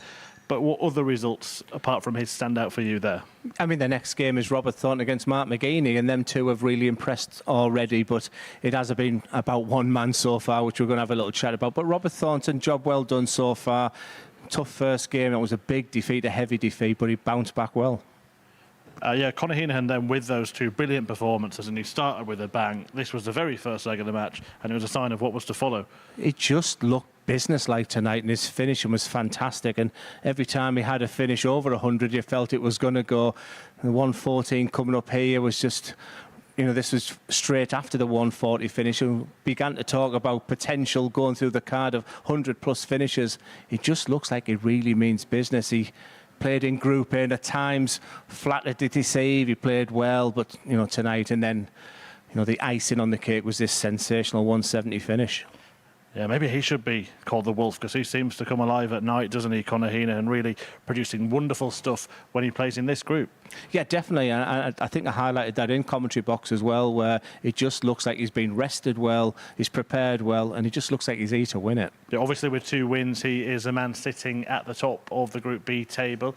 All of the players playing 2 matches. Martin Adams, though, losing both of his. Not sort of irrecoverable yet, but he's in a bit of trouble, isn't he? He's in a bit of trouble there, and maybe something I'm maybe not looking into too much there. But just right at the end, he was sort of touching his shoulder as well. We'll keep an eye on that. But very even, very tight, full of quality, all to play for. Yeah, and the next 2 players playing as well, as Glenn mentioned, Robert Thornton and Mark McGeaney. One of those will actually join Heenahan on 4 points after that. But before we get back on with tonight's action, let's just have a little reflection on what's happening next week here at the Super Series, because it is Champions Week. 11 players have already made it. They're going to fight it out, plus the winner of this week for the £20,000 first prize. I just want to look back at some of the earlier names. We've talked about the middle of the pack a few times this week, Glenn, but when you look at the likes of Neil Duff, he's a world champion. Colin Osborne is the most successful player here. There really are many runners and riders in that week. Yes, starting with week 1, Dan Lowby's a type of player who can just turn on, explosive, dynamic. You know, when he gets it right, it's just the consistency with Dan Lowby. Reece Robinson, he's the guy who's messaging me most. He's really, really into this competition. It's going to be his biggest prize ever. I think Neil Duff's just going to really enjoy the experience. He's a world champion. It's just littered with absolute quality. There's a gap there as well. Week 12 obviously will be filled. You've now seen every player in week 12. Who are you thinking might be filling that gap? Conor Heenahan has been really special tonight, but Robert Thornton was the guy I picked on Monday morning, so I'm not going to change your mind now. And he probably can hear Glenn as well, so it's probably a wise thing to do. Thornton playing Mark McGeaney in the next match. Glenn, I'll let you get back downstairs to the safety of the commentary box, where Henry Deacon is waiting. I think that's the first time someone said go downstairs to the commentary box with Henry Deacon and it to be a safe space. But thank you very much, Chris. So to the second half of the evening's action we go then. Robert Thornton against Mark McGeaney next up for us. And rightly said, the victor will move second, if only temporarily, in the group. And that may well be the position they might be fighting for. Conor Heenahan continues to the level that he's put in so far this evening. 2 really impressive performances. But we've seen good stuff from both Thornton and McGeaney. Well, as far as Thornton's night's concerned, well, his average is 94 give and take for the night. 94.46 in that 4 defeat to Heenahan, and 94.90 in a 4-2 win against Brett Claydon. So we know what we're going to come to expect of the 4. As for McGeaney, well, he improved from game 1 to game 2 numerically, but the result went in the other direction. 140. Last time out against Conor Heenahan, average of just over 88, 3 out of 7 when it came to the finishing. Interesting to see how he recovers from that defeat against the Irishman. I've already seen Thornton recover well. Lost that first game to Conor before then beating Brett. Back in the safe space of the commentary box, Glenn. I'm sure them steps are getting bigger. That's just that Italian that you took me for earlier. 100. Thought you wasn't going to mention it. was going to mention the fact you didn't pay again. You said you were treating me. 180. Max Thornton. Himself on, well, double 19 after 12, and with McGeaney set fair on a finish. 100. It'll be interesting to see 38. the approach. Is it straight four split? It's going to be straight four for Thornton. And now the split. 6. So not the hit. Mark, you require 85. Yeah, we talk about Mark McGeaney being in the PDC. Well, he would sit on the same table as this man. So they know each other very well. And Robert Thornton will be knowing that he doesn't want to give this man a chance at a double. 65. He's got away with it. Robert, you require 32. For the first leg, you don't often see in this side of the board. And that might be reflected. Game first shot on two the darts first with the way he opened Robert the bed with that Thornton. last dart. And at last, just a little bit of sign there with that last dart going, just a Second little leg, clap it's of a Mark to hand. I throw thought he was first. Game very on. reserved in his first couple of games. He's still playing very nice. He's been overshadowed, hasn't he, by the staff from Conor Heenahan. But I guess it's just about qualification at this stage, Henry. 59. So what we've seen from Robert Thornton's performances so far, a pair of 94 averages in there. If you're the opponent, what you're thinking is this. Because of the way 57. that he's scoring, you've got to get out in 5 visits or less. He's not going to give you many opportunities to get it done in 6 visits. It was perhaps ironic that in that occasion he won with 18 darts, although that was on throw. So Mark McGeaney had to get it done 100. within that particular region. And so effectively, you're thinking as the opponent, you're going to have to finish with 5 on throw and finish in 4 visits against. 140. And that's how a lot of these players practice. You know, win your dart in 18, breaking 15, winning 18. And then as your practice gets closer to a competition, you're winning in 15, breaking 12.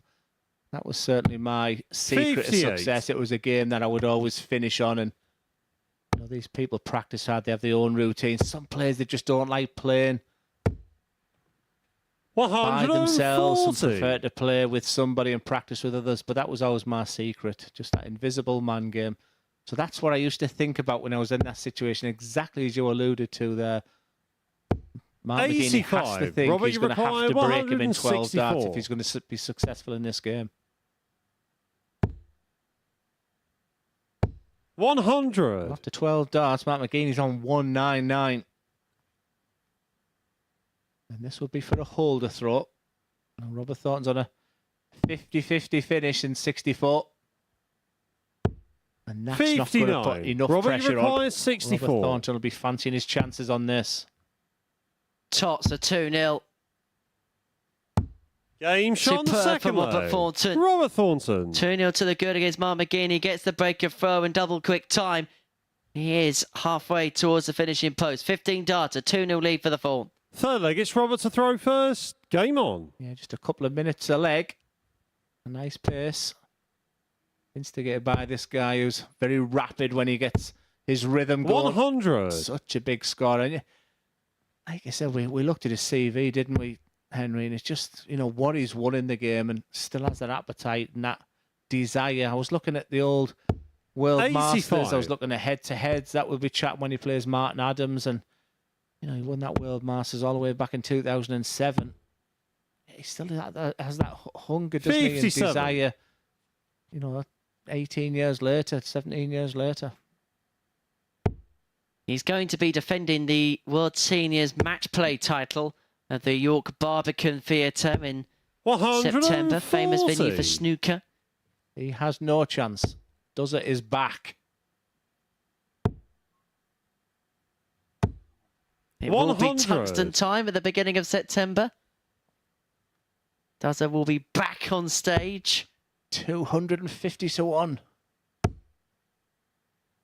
Which, in betting terms, if you put a pound 60. on, You lose a quid. The abuse I get here. I'm one of only 7 men on this planet who ever win the Premier League. I never talk about it. And that's the abuse I get as Robert Thornton is planning his attack. 115. Another beautiful last dart there. Mark McGeaney is really up against it. And on 216, you're thinking 140 and 180 because both leave very, very nice finishes. Which one will it be? Leaves him double 18. 180. Robert, you require 129. But you wouldn't put this past Thornton, not one bit. Trouble for the ball. Just strays the other side this time, and so McGeaney is back for double 18 to half the deficit, back to 2-1. Mark, you require 36. Must be that seat, that's bad.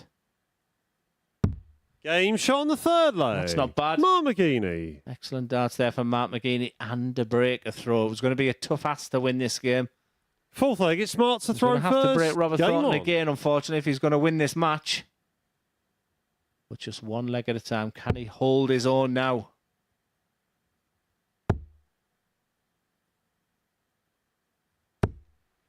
$100.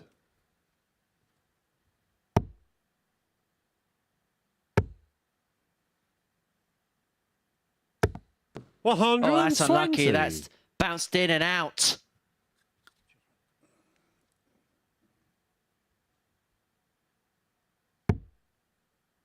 And the darts bounced in and the dart bounced out. It was a bit of the okie-kokie. 99. And people say you're boring.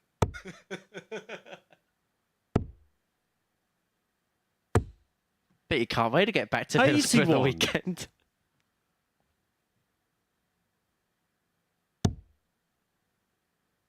He start on the 18s on 302. Treble 20 here. 92. Left the biggest finish of them all. Thornton, who's dominated this game, but fair play to Mark McGeaney. 43.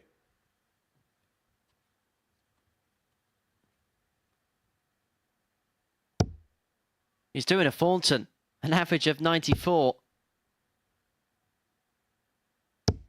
100. Good last start. Yeah, that last 12 months Mark McGeaney was in, he was averaging in the 80s and 70s. 59. I was Mark, thinking, you how can require someone's game go 110. down like that? Well, it only took me 12 months to totally realise that when you're devoid of confidence. But right now, that confidence is coming back. Mark McGeaney's looking good here. 90. He's going to come back with Thornton all the way back on 198. And he made a promising start to this leg. 140. And he felt Mark, you his require arms in the air, 20. feeling that may be not too little, but perhaps too late as McGeaney goes for Game double shot on 10. the fourth Finds a leg. double Come 10. on, McGeaney. And it is Desmond in game 6. It's Thornton 2, McGeaney 2. Yeah, another Fifth leg, great it's game, Robert to both throw averaging first. over 90. Game on. Played in a great spirit. Two good friends up there. 96. Just keeps him in front. That last treble there. Mark McGeaney, who's won the last two legs here. Can he kick on again? 48.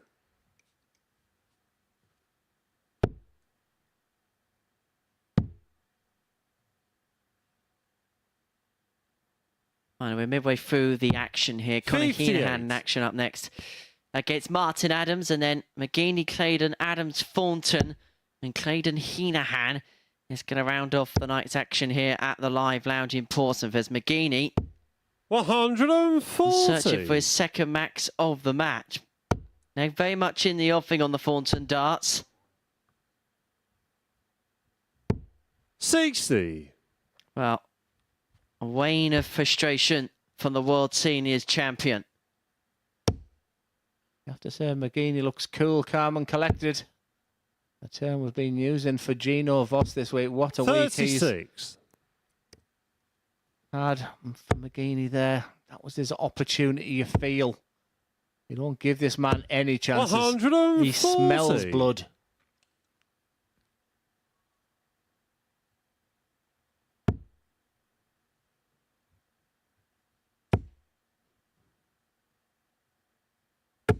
Perfect time for Maxman just to pile it on Thornton. And suddenly now he's the second favourite in this leg because he can't find the 147. And McGeaney may well get a couple of darts at tops. 87. Mark, you require 97. Big moments in this match. I did say under pressure he's phenomenal. Biggest dart of the night. 77. It's not to be. That Robert, will you require really 60. disappoint. The hard work was done in the treble 19. You can see as he goes back. Game shot on the fifth Tops has leg. deserted Thornton a Robert lot Thornton. tonight. But when he needed it most, when he was really up against it, you can see exactly how that feels. Sixth leg, it's smart to throw That's an first. incredible Game amount of on. relief there from Robert Thornton. He takes a drink and he's absolutely over the moon. He got through that leg, and for McGeaney, is that still on his mind? That first dart tells me 45. it is. Is that the hold that breaks the back of Mark McGeaney? Because it's full advantage 140. Thornton now on the Gladiators darts, and following a impressive start, 4-1 victory against Martin Adams, it may well be 2 defeats on the spin for the Gladiator, and suddenly 70. he's going to be looking above him and not below him potentially. 140. Robert Thornton is usually such a great front runner. When he went 2-0 up in this game, I thought there was only going to be one winner. Mark McGeaney come fighting back. He got it to 2-2. A treble 19 on a 97 combination 100. made him a big favourite. I said under high pressure he's good, but Tops and 10 deserted him. Thornton come back. It's been a great match, but 93. Robert Thornton is now turning that screw. Turning the screw and may well be unlocking the keys to this match very shortly. 95. Got 6. Robert, you require From 128. 128 to claim a 4-2 success. Doesn't have to go for the ball, but he will go for the ball, 103. and he wasn't too far away.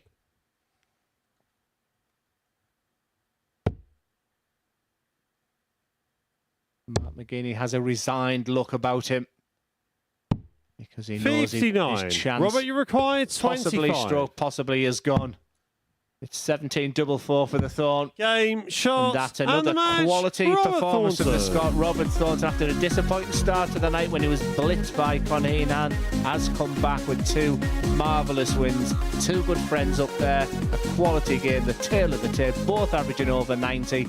But it's Robert Thornton that gets over the line and moves to 4 points. Next up, it's Conor Heenan, the impressive Conor Heenan against Martin Adams.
Welcome back to the MODUS Super Series, where Conor Heenahan and Martin Adams are about to go head-to-head. Heenahan made a flying start to tonight, hitting 3 ton-plus finishes in a 4-1 win over Robert Thornton, including a 170 checkout. And he also went on to beat Mark McGeaney as well. However, Martin Adams has had the opposite kind of evening, 2 4-1 defeats, and at the foot of the table without a point. Heenahan unbeaten. Will that change here? Let's find out with Henry and Glenn. Yeah, thank you so much, Chris. And we've seen it a million times at the MODUS Super Series, top against bottom.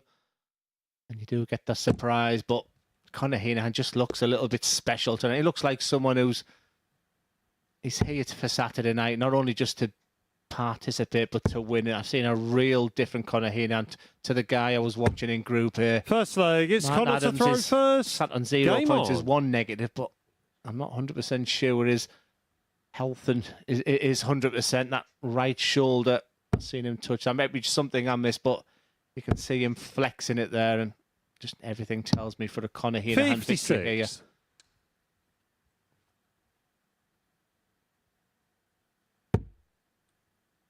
Yeah, he's looked head and shoulders, hasn't he, tonight? Conor Heenahan came out the traps flying. Just under a ton in his first game against Robert Thornton. Treated us those 3 ton-plus finishes. In matter of fact, they're the only ton-plus finishes that we've seen all night. And off of that big fish to finish with a flourish. 125. And looked assured at times against Mark McGeaney, but was made to sweat for it in the end. And what I would say to Conor Heenahan is, look how he's prepared today. You know, did he go for a walk? Has he just laid in his hotel? Whatever it is, it's worked. And, you know, just use that as a real positive. Write that down. And like I said, only he will know. He might even tell us he prepared 96 really badly. If we get a chance to sort of speak to him tonight, it's certainly a question I'd be asking him. But he has looked a different player to the, you know, to that guy who finished 3rd place in Group A. 135.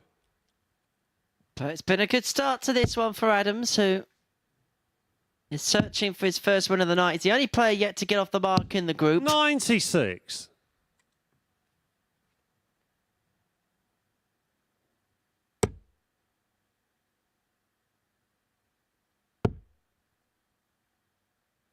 Yeah, they've played each other 3 times this week. 97. Martin Adams won the Conor, you opening require 2. 128. Monday and Tuesday, Martin Adams won those games, but on Wednesday, Conor Heenahan was the superior player.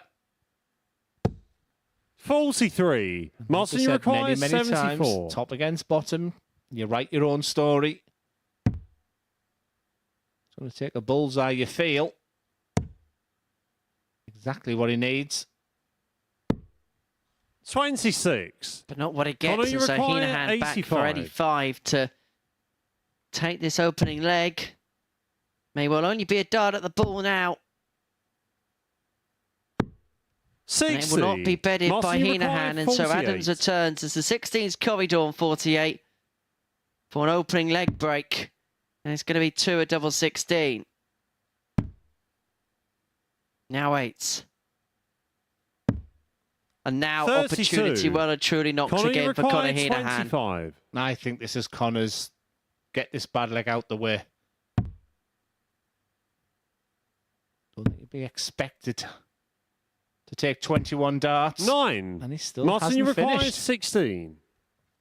We have spoken positively about Conor Heenahan. I thought something very special was going to come from here. But it's Martin Adams that takes the opening leg. And a breaker throw as well after a disappointing start from Conor Heenahan. Well, the way he's been playing tonight, you wouldn't have thought that Second leg, someone it's would be able Martin to to throw break him in first. 19 darts. But that Game was on. exactly what Martin Adams managed to do. As Heenahan looks up at the skies and just almost has an ironic word to himself. And now the wolf is on the prowl. And maybe after the midnight hour, he's 180. beginning to howl.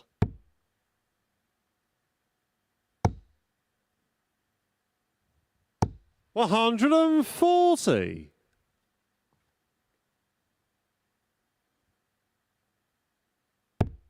Maybe there's something burning in the midnight toil. You had to ruin it. Silence is golden. 100. Shall I leave? It's the wolf v the fox. 96.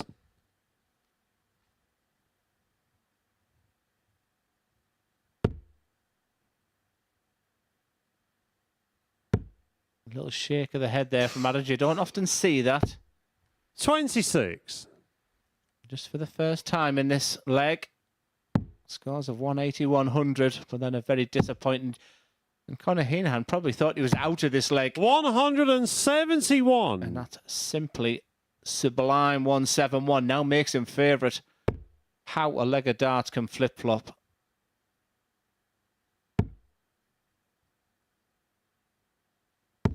The whole 60. ascendancy Conor has Ryan, turned. 94. And so Heenan for the break back and to level up at one apiece. Yep, that's in the trouble for Conor. So 82 left. And for the ball to lead double 16. 35. Well, in the end, that turned out to be a little bit of a mess. Martin, you require 135. Treble four did mean he's left a 2-darter. This is still a very tough ask. Treble 15. This is sensational stuff. 95. Conor, you require 59. We don't anticipate many players having many chances against Conor Heenan tonight. He's missed 3 darts at a double in the first leg. Game on the second leg. That's a Conor sign of quality. Heenan. Just look at the reaction. That's what I like to watch. He just feels like he really wants it tonight, Third doesn't he? leg, I it's think Conor to throw first. that's telling me he's Game really on. disappointed with his Group A campaign, and he's coming with real purpose tonight. And you know that you can talk about 170 finishes and 140 finishes, big 100 averages, but when you're up against it sometimes, and you know you're not winning with your Group A, I think that's a wonderful attribute to have. And again, we talk a lot about post hitters at the Super Series, and Heenan is in that particular 95. bracket. Lost out in a semi-final in Series 2. Lost out in the final in Series 3. Mike Warburton making pay to his chances of qualifying for Champions Week. 60. Never failed to qualify for Saturday night's final in 3 attempts, Conor Heenan. In fact, of the field here, only Brett Clayton's not qualified for Saturday night before. Yeah, he'd be a wonderful addition to Champions Week, Conor Heenan. 68. Another nationalities have spoken of, but he has that explosive, he's dynamic. When he gets that throw right, he's looked great. But this match now purely is about 95. play 3-1-3. He doesn't need to look at the statistics. They're not staggeringly good like they were previously, but I wanted to see him win ugly.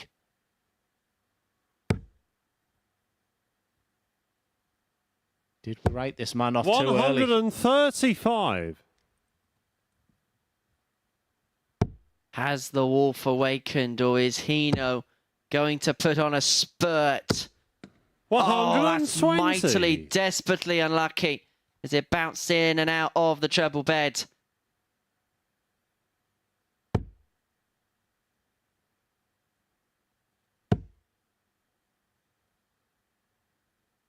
That was a little bit of a 55. shake of the head Conor, there you for require Martin Adams. And so 105. Heenan back for 105 to take a 2-1 lead and to kind of turn this game on its head. Treble 15 gives himself a dart at tops. It would be for a 4th ton-plus finish of the evening. Game shot. Hino's done it again. Conor That's his Heenan. 4th ton-plus checkout of the night. And is that a tied Turner against Martin Adams? It was a sluggish first leg from the Fourth leg, it's Irishman, Martin to but throw back-to-back first. 15s Game puts on. him in the box seat. And 2-1 to the good.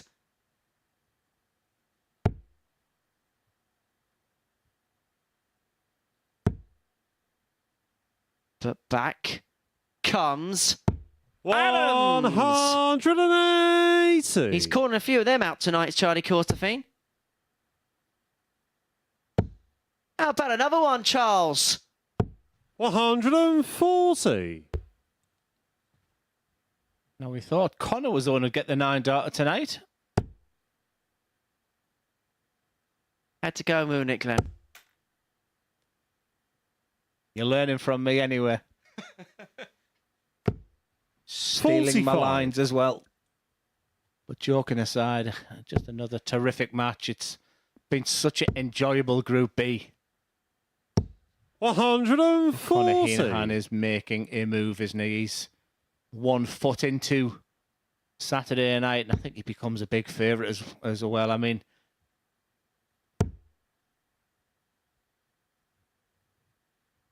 100. well, me, I could be thinking differently. But yeah, this is absolute 9-dart royalty up here now. How many is it between them? Well, Mr. Stato. Well, there's been 11 9-darters in the history of the Super Series / Live League, and these two are responsible for 5 of them. In fact, Conor Heenan is responsible for 3 of the last 4. The 2 here in Portsmouth, he had 1 against Thibaut Tricol in July 2022, and sandwiched in the middle 60. of that particular Conor 9-dart is one from Danny Van 128. Tripe, the last that we had in the previous Southampton venue. Is he looking for another ton topper, is Heenan? Not on this occasion. Yes, I remember the reaction from Danny Van Tripe. 116. I think that was my favourite of the lot. Very understated will be Martin Adams' beat. But this has been a lot closer than I anticipated after the first couple of games. This is for 2-2. 96. Conor, you require 36. Following a sluggish first leg, Heenan has excelled in the levels. He's had back-to-back 15s. Can he make it a hat-trick? 18. Not this time, and so Adams Martin, is back to level this 20. game up. Yeah, 2 from 9 from Conor on the outer ring. That'll disappoint him. Surely that's the perfect marker. Again, not an area of the board that you often see, Wolfie. Game shot on the 4th leg. Martin Adams. But it's 2-2. That classic game, isn't it, Henry, where you just assume 5th leg, the it's top Conor of the to throw table first. Game is on. going to blitz the player who's still on 0 points. But this has been another fantastic game. Tanika does a phrase. Typical match play. 55. And when it comes to match play, when it comes to a 4-3, then all of a sudden I then fancy this guy, because then there's a word that we haven't used an awful lot comes that you must take into consideration, and that's experience. You know, he's been there, he doesn't 45. panic. Patience is really, really important in match play. And when it comes down to it in the end, there's no better player than Adams. 97. What game do you think of, Henry, when you see Martin Adams? I'm hoping it's Lakeside. But what game do you picture? Phil Nixon? His first win, it was 100. 6-0 to 6-6. Is it a opening game? Dare I say, I'm still a little bit too young for the Phil Nixon game. So I'm probably more along the lines of Dave Chisnell. 100. I mean, the Chisnell final in 2010, I was aged 9 at that point, and I just remember that was kind of one of the first real Lakesides I watched, or I can remember watching, at least anyway. And 100. I think I more remember the Chizzy sort of getting down to Lakeside. Went a right banger of a car that broke down on the way to Lakeside as well. I think he had more problems getting there than most. 134. He was just always at the venue, whether he won or lost. He'd engage with the crowd. He must have signed thousands and thousands of autographs over the years. Be nice to see how he feels about it, because is he going to be back at Lakeside? Probably not now. It'd be a great time to sort of interview him, and it doesn't give an awful lot away. It's double 19 for Heenan. 77. you wanted the double 19, Conor, Martin, not you the require numbering. 116. Trying to think that game where it's good to get the circle of the 19. I forgot what they call the game now.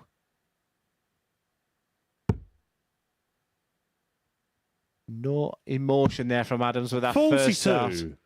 Conor, you require Steam out of 38. ears. Double 19. Straight forward, Game shot straight on the in. 5th 3-2 leg. Heenan. Conor Heenan. 15, 15, 16 the legs in this game. He's won it in. It hasn't looked vintage, Heenan, but he's still averaging over 90. 6th leg, it's Martin to throw first. Game on.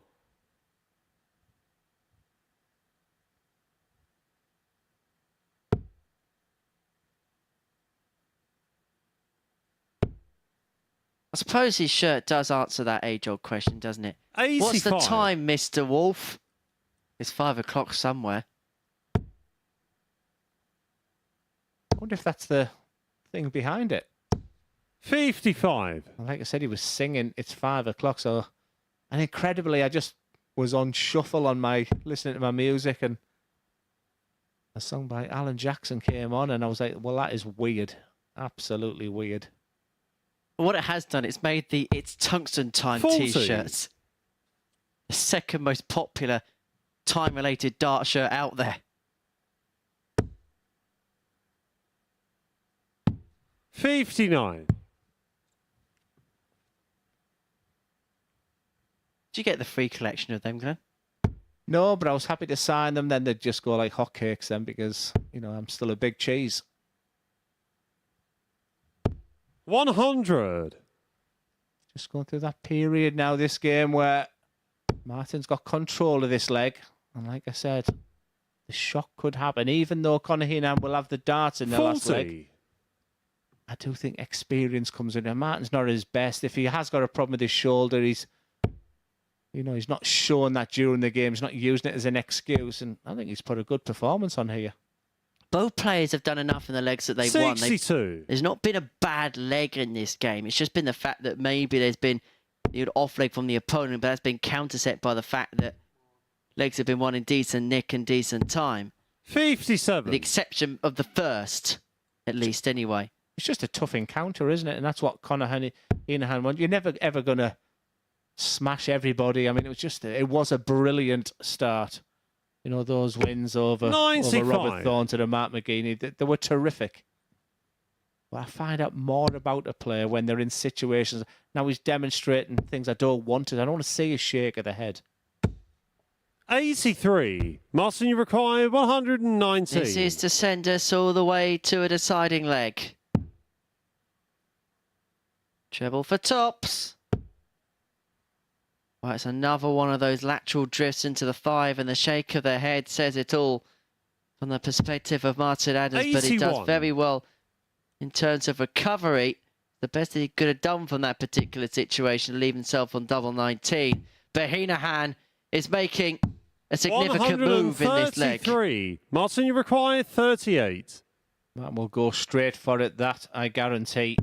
Game if there's a double he hits. Martin Adams. During the middle of this game, we said if it goes to 3-3, Conor does have the darts, but the experience of these three darts are key. Game on. When Conor Heenan was 3-3 with Mark McGeaney, he opened up the proceedings with a 180.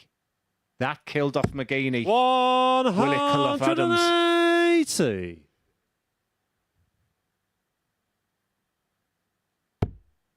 Has that forced the issue of the three-time Lakeside champion? So he drifts and strays into the treble 5s. 90.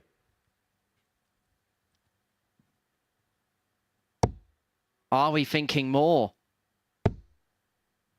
Nostalgic vibes? 140. All I asked is that you stayed quiet on 4 to 6 darts. Some people ask for me to stay quiet permanently. Well, he's getting closer to his Heenan, but right 60. now it's just about getting to 6 points. It's been a good fight, this one. I think many, including me, expected a runaway victory for Conor Heenan. That's his first slip. A nervous look over his shoulder. Be delighted to see that Wolfie's on 3-5-1. Only a max. Only a max will make this game interesting. It is a max. 180. And only Martin Adams can provide that. 133. But Heenan still had 6 on 133 to get the job done, but that first start was a bit of a mess. 41. Interesting. Very interesting. Couple more trebles for Adams here. Not there, the other side. Would make things very interesting.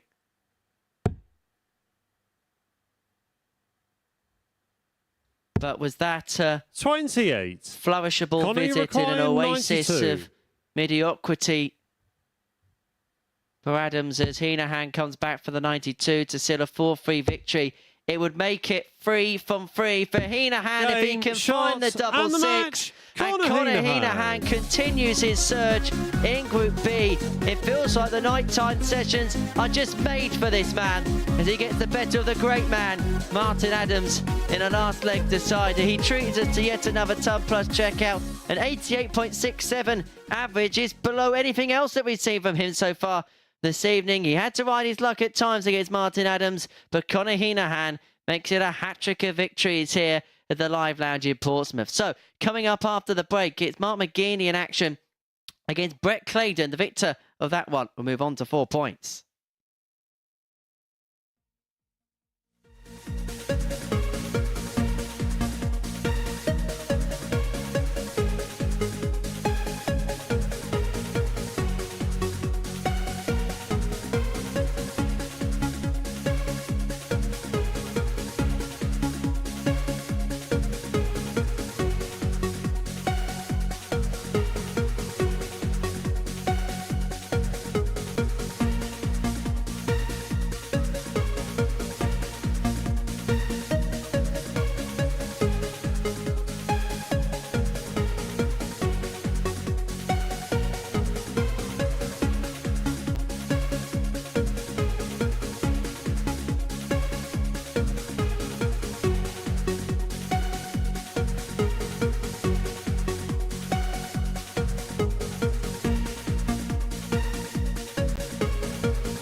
Three fixtures left then here at the Super Series tonight. Mark McGeaney and Brett Claydon about to do battle. Adams taking on Thornton, and then Claydon will face Conor Heenahan, who, as you can see, has won all of his games so far. But Martin Adams did battle hard against him in that previous match. 4-3 in the end to Conor Heenahan. So he's top of the table with 6 points. McGeaney and Claydon both have 2. The winner of this one will join Robert Thornton on 4. And to talk you through it, it's Henry Deacon and Glenn Durrant. Yeah, thank you very much, Chris. It's Mark McGeaney's final game, and he'll want to get 2 points on the board. Just looking at the league table there, it would put Brett Claydon in a fantastic position with 1 game to go for him, albeit the fact that Brett Claydon will be playing Conor Heenahan. So for me, this is a really big game in respect to qualification and how they feel overnight. You would think that one of these two is going to go to bed tonight on 4 points and one's going to be on 2.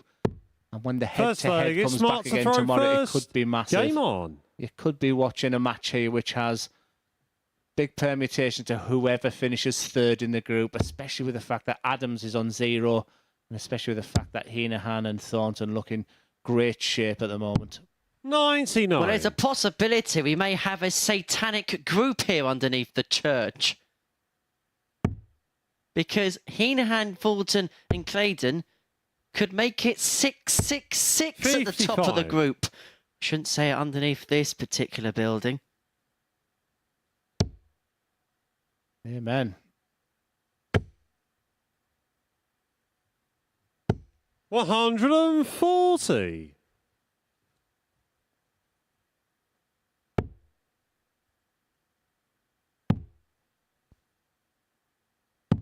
58.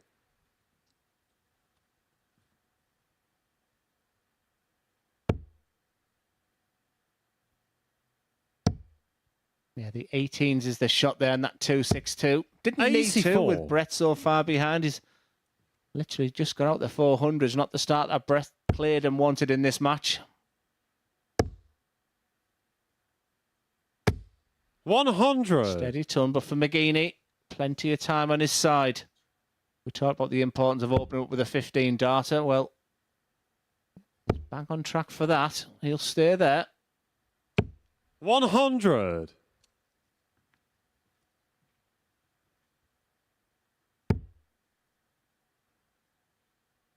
I crave a 140 around about now, Brett Claydon. The top 40 140. achieved, just to tap the shoulder of McGeaney, but 78. it's 78 for an opening leg. Or a throw. It's going to get a dart at tops. 58. Yeah, fantastic camera Brett, you angle there require because McGeaney's darts 148. come from a very great height and just dip with the last second to go for Claydon. The start of this leg was his downfall. 50. Finish isn't great Mark either. required 20. To McGeaney's hands. It's double 10 for the first leg. Can he shimmy across? Maybe bump on top. No score. No is the Brett, you answer. And require so Claydon comes 98. back for 98 for a break. Yeah, the classic steal.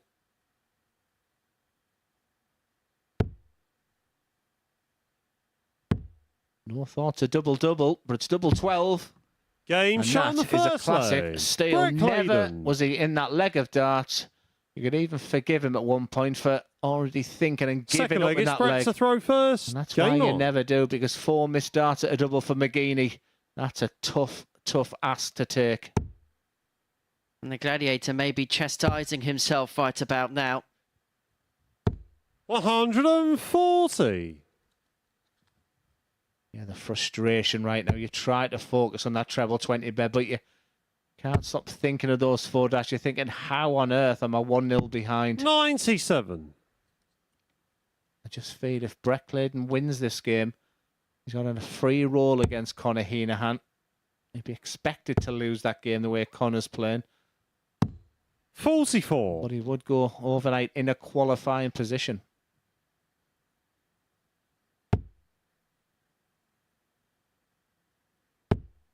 And effectively, what can happen here is if Claydon wins this mini 95. battle against McGeaney, well, the Shredder may well slice his chances. He may face the cut, McGeaney. 97. Well, his chances would be paper thin. McGeaney really should have started on the 19s bed on 309. And as you can see, you can just see that dart just landing like an 100. aeroplane on. Seconds to go. They come from a great height there. He demonstrated that understacking that he can do. I've been impressed with Claydon tonight. 140. He's putting himself in a really good position with 1 game to go. It's looking like McGeaney overnight could be going back to his hotel room just on the 2 points, and that would be a tough one to take. 99. Brett, you require 80. The 2-0.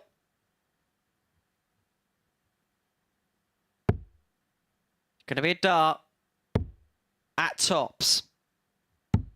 60. Just underneath, Mark and to so require McGeaney needs a ton 110. topper to level this game back up at one apiece, and he hasn't had one of them so far tonight. His highest finish is of 96, and he's not going to find himself in that particular 94.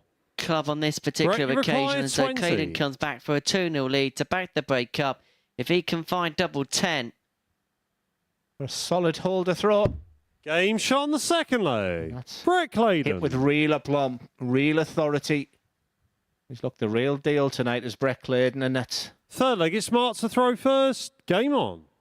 He was sort of written off slightly, not only by the bookies, maybe as the main outsider, but even potentially by a couple of the commentators in here. He was the one we spoke about least. But he's looking good for 100. qualification here. It's just looking good in general. And when you look at the likes of Patrick van der Behade, you look at the types of Rene Idams, 60. they weren't talked about, but they have a level that can go on and do special things on a Saturday night. And I'm just saying, maybe that could be the case for... But I know we're getting ahead of ourselves. I get that. 45. Yeah, we say that, but, you know, it's a shorter format, this Group B, just the 10 games tonight. You know, those match-ons, the big 4 pointers. He's doing everything right. 99. It was a great win against Martin Adams. He can be forgiven of losing against Robert Thornton. I thought Robert Thornton was excellent in that game, but if he can do a job on McGeeney, and I just feel he then goes into 100. that last game with real freedom where you could even see the best from him.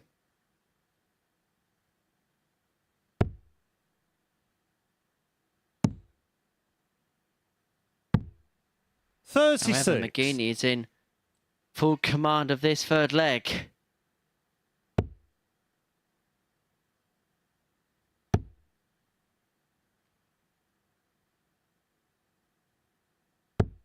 $60. Claydon should start on the 19s here. A treble would mean he'll go back upstairs. 96. And a treble 20 there would have left a 170 finish. So he's still thinking.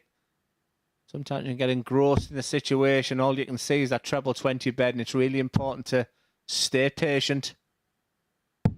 96. Another good score from McGeeney. Leaves a 2-darter. But Brett Claydon will be thinking he's still in this leg. Especially if he can find a couple of trebles, but that's not going to happen now. 60. In fact, he comes up dry, Mark and so required McGeeney 100. square ton to bring it back to 2-1. This is only for a hold, maybe add as well. I mean, Tots wasn't successful on this 60. occasion, and so Claydon Brett, you require 150. needs to find something inspired. It was a tentative tops there. He's third of the way. Just kisses off that first tungsten. You can tell you, because some days that can kiss into the treble 20 bed. 92. Mark Mark, you needs to require 40. Get his campaign up and running again. This game's beginning to run away from him. This is a massive dart for Mark McGeeney. 30. Brett, you require 58. This is for the double break. This is a 3-0. And this is to put Mark McGeeney in all sorts of bother here. 2 at tops. 48. Mark, you require 10. A width of a wire from 3-0. No score. Just not to be for Mark McGeeney. He started very promising today Brett, you with a win over required Martin 10. Adams. It just hasn't gone as planned since then. And Brett Claydon, after 21 darters back, that will surprise him. Game shot on the third leg. Double 5 doesn't Brett surprise Claydon. anybody. Brett Claydon's a very, very good player, and he's just doing enough tonight. He's been dwarfed by Conor Fourth leg, it's Heenahan Brett and to throw first. Robert Thornton Game on. tonight. But he puts himself, because of leg difference, into second place. Just the in-play table very early in proceedings will just show that Brett Claydon, a player we haven't 66. spoken about an awful lot. He could, with a big win here, put himself in a fantastic position, ready to come back tomorrow for his assault 55. in qualification. Reminder that after this, 2 more games to come for our night. Martin Adams in action up against Robert Thornton. And then we're going to see Brett Claydon one final time. He takes on Conor Heenahan. 140. And there is a possibility that Claydon will finish top of the pile come the end of proceedings tonight, because if he can win this to 0, 60. there is a distinct chance that he could be the man at the top of the pile. In fact, he would be the man at the top of the pile if he was to get the better of Heenahan in the final match of the session. 125.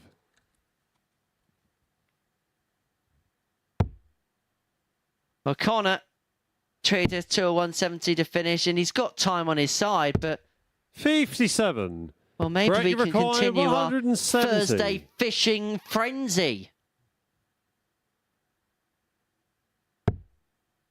But there's not plenty of fish in the tungsten tide here on the south coast this time. 55.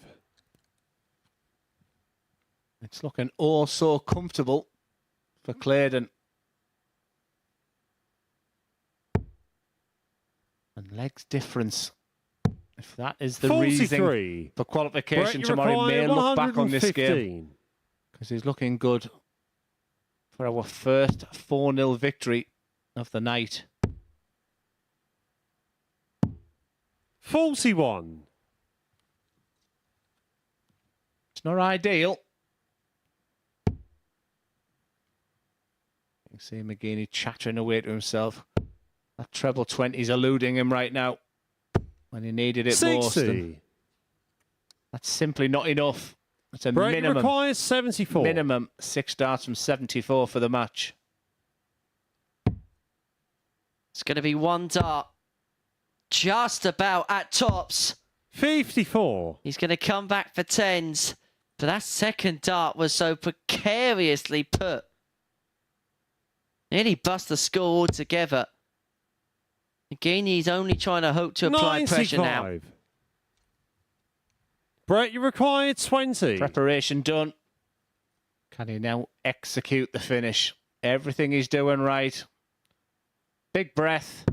And it's no Game, dramas shot, for and the Brett match. Claydon. Brett Claydon. A very comfortable victory over Mark McGeaney, who just wasn't at the races in that game. It was a dominant display there from Claydon. He moves on to 4 points. He moves on to second place. And legs difference could be really important. That 4-0 victory is like gold dust to him.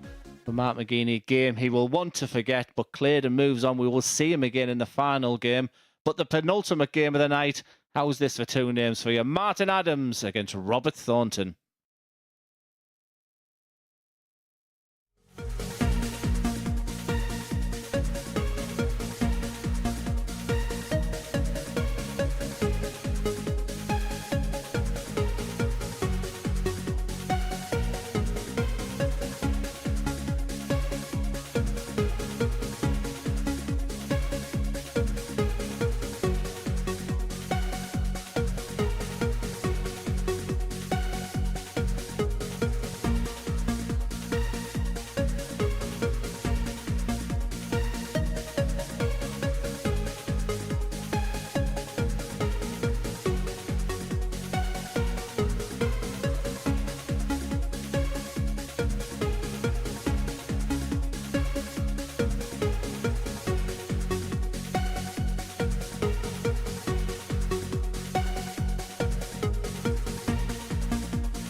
Every Saturday, we open our doors for our weekly finals night. For a unique and intimate darts experience. Meet the Dart Stars and even the team off the telly Here at our purpose-built venue in Portsmouth. every single Saturday evening.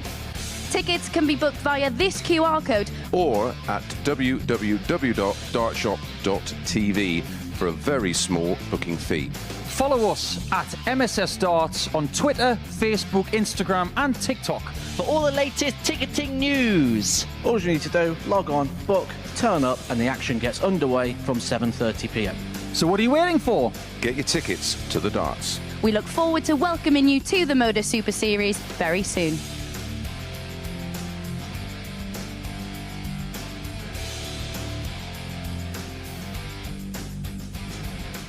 Have you got your ticket yet? The action on Saturday, always open to the public here in Portsmouth. And don't forget, next Saturday, a week on Saturday, is Champions Night for the entire series. Now, talking of champions, we've got two of those on the stage right now. Three-time world champion Martin Adams taking on multiple major winner and two-time world seniors winner Robert Thornton, who of course beat Wolfie when he won that title for the first time. A trip down memory lane for the pair of them, and guiding you through it, it's back to Henry and Glenn.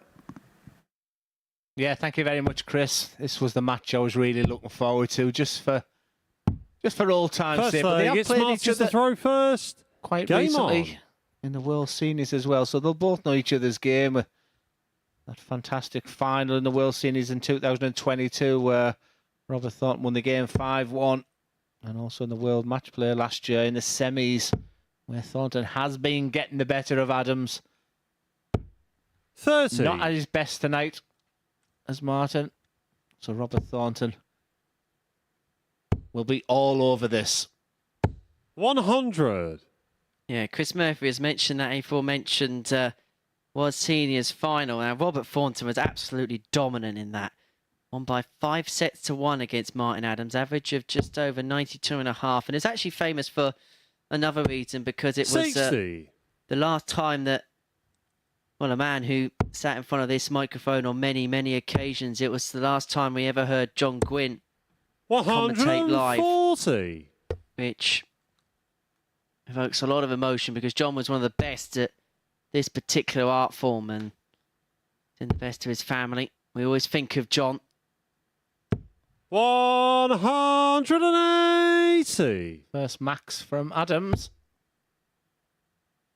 But yeah, a distinguished careers in 100. very much so. I mean, you go back to 2007, the year that Robert Thornton won the World Masters. I was just looking how young he looked on there.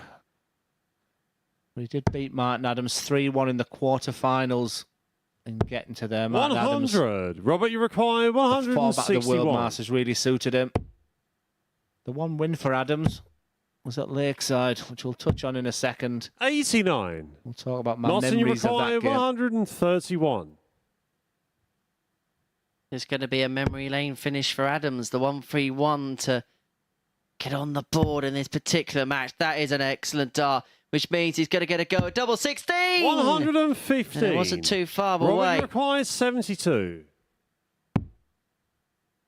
Another for tops, for the break, for Thornton. 33. That's a bit of a flyer. Martin, you require 16. Take a photo of that, because you won't often see that because he is so good on double top.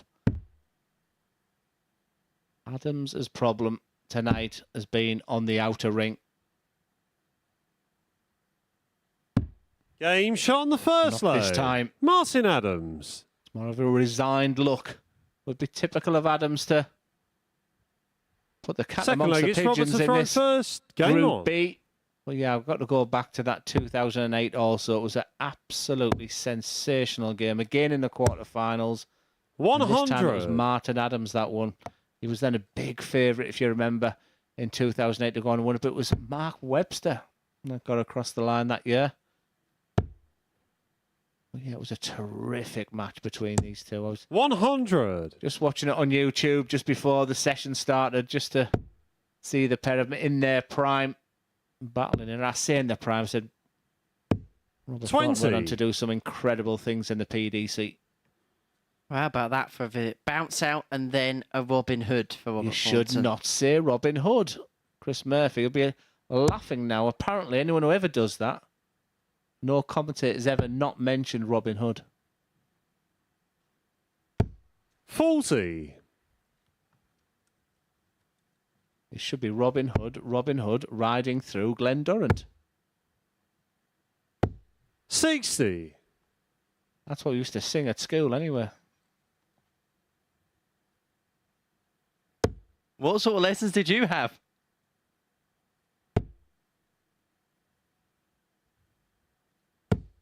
100. He's steady ton there from Adams.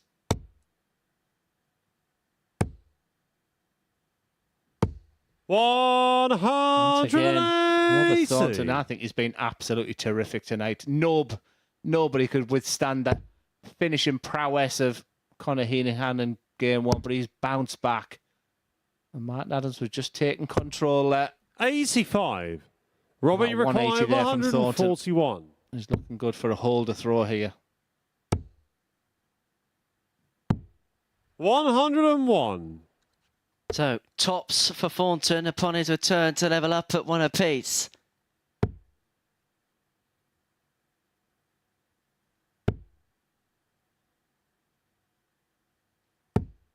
$45. Robert, you require 40.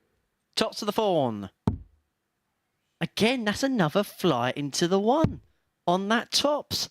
And so double 16. 8. Martin, you require And Martin Adams has 131. already threatened a finish of this kind of ferocity in this game.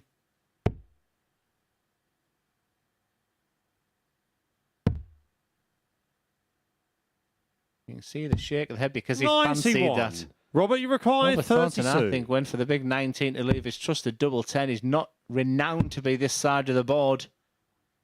You can see the frustration. Game shot on the second leg. Robert Thornton does, though. He gets angry, and that was dealt with a really important. I don't know if I thought he was trying to engage there with Martin Adams there, but game on. Martin was just beginning to take control of there. But Robert Thornton just has that fight, doesn't he? He's never ever lost that. He's a real winner. He's the best player in the seniors right now, and he's holding so many titles. Leonard Gates is playing fantastically well. Richie Howson. When you think John Henderson's been invited to the match play, Scott Mitchell's been invited. You know, I mean, it's a 60. fantastic list, isn't it, of seniors this year? It looks like a brilliant competition. Glenn Durrant's been invited this year. Odds on favourite to win it. I doubt he'll lose a leg. He won the Premier League once, and I don't know what. Where is 100. Glenn? Probably some cubby all in Portsmouth, but who knows? 100. I think Adams has been unlucky tonight. You know, a couple of doubles here and there. Could have been a totally different night. I think his biggest disappointment was losing to McGeaney in the first game. And 100. even when he played Conor Heenan, Conor's last went down to 3-3, and we really fancied Martin Adams, but you know, Conor opened up with a 180. 59. Martin, you require 161. Does Martin Adams go to bed tonight with 2 points here as a relieved man?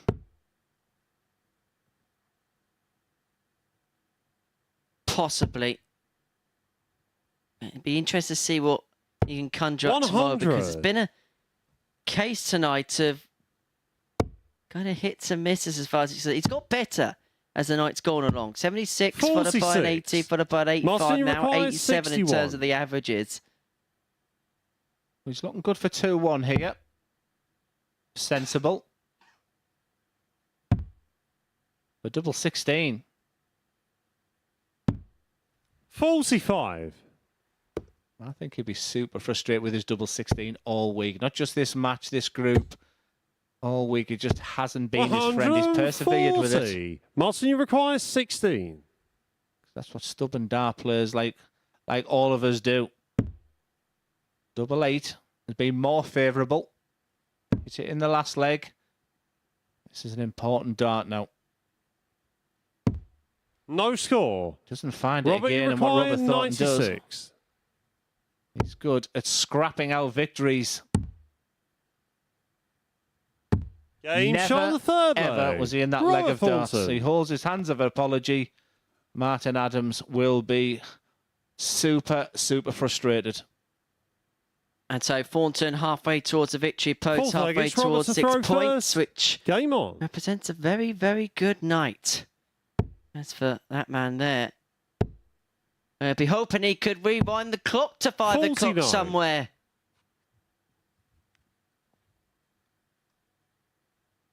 It has been a bit of a darting disaster so far for Wolfie. But this is the thing with Group B. 140. If he can get a win in this one, he is not out of the equation, not by a huge line. In matter of fact, after all the talk and all... excuse me, all the rest of it... 40. My apologies. If Adams beats Thornton twice, they're both level on points.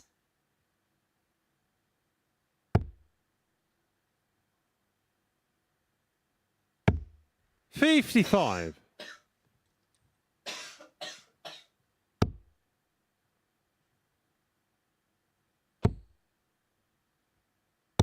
$100.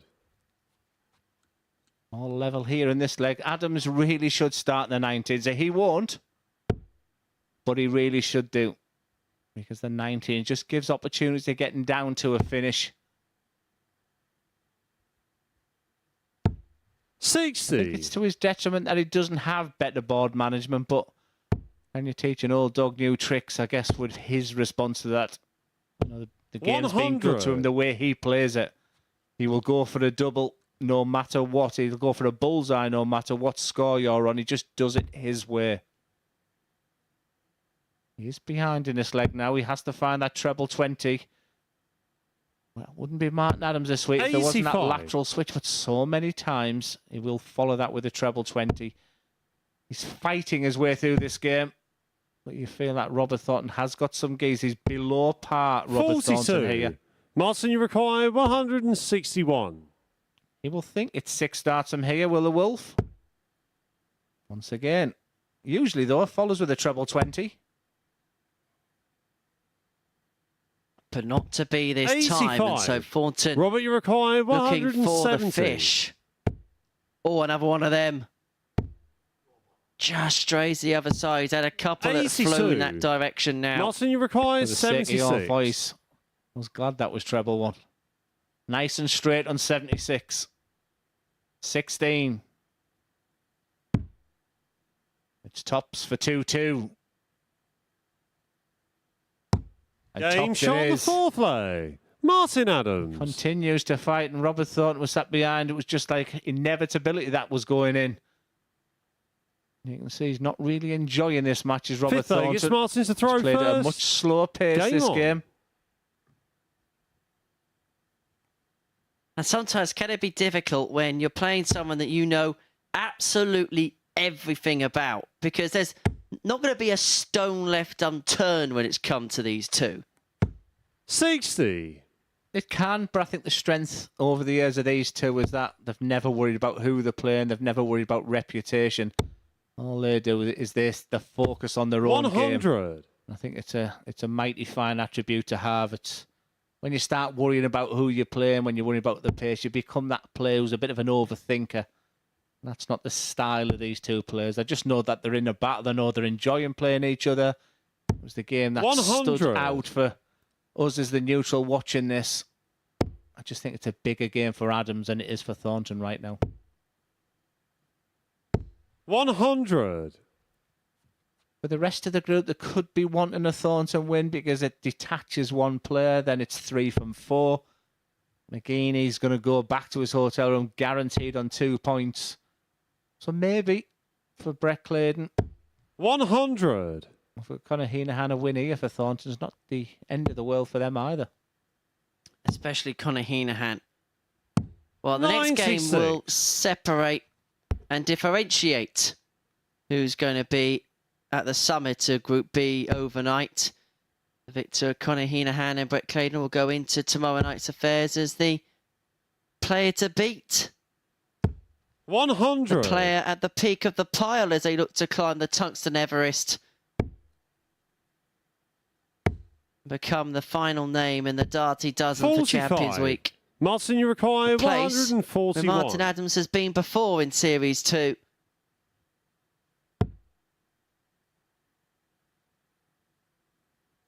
He has the dart in this leg. But like so many times, those fives are absolutely killing him. 35. Robert, you require 160. You have to push through that line.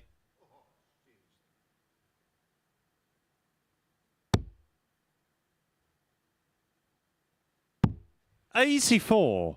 Martin, you require 106. Gives me a chance, but it's one of those finish, that 106. It's what he's built his career on. But just not happening. Can't believe it. I think he overcompensated for the 5 there. It's as if he was aiming for the right-hand side of the treble 20 bed. 36. He's fighting Robert, with himself. you require in there. 76. Thornton, this is his chance. It's going to be a dart. Well, it strayed the other side into the double 16, and so he's going to be heading up now into the northwest corner. A double Game 12. He finds it for the break. And Thornton finds himself 3-2 to the good. Breaker throw accrued. And now a leg away for moving on to 6 points overnight. Yeah, 6th leg. It's Robert to chuckle throw there from first. Martin Adams. It's, Game on. it'll be hurting him tonight. A man who's been at the very, very top of the game. To have 4 defeats, it's 89. not what any of us wanted, really. To see him here on Saturday night would be absolutely amazing for the crowd coming, for the competition, but there lieth the problem.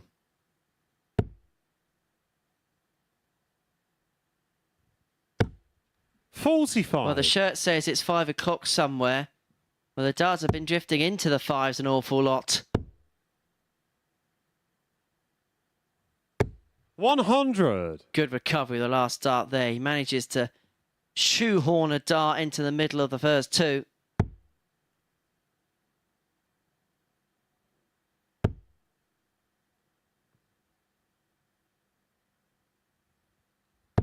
Are we seeing now the 55. conclusion to this game? Robert Thornton comes to the board, 90 ahead plus these. You feel 1 treble here. 56. Hasn't happened. It just means that Martin is still in with a sniff, but he needs a maximum. He needs 1 big maximum.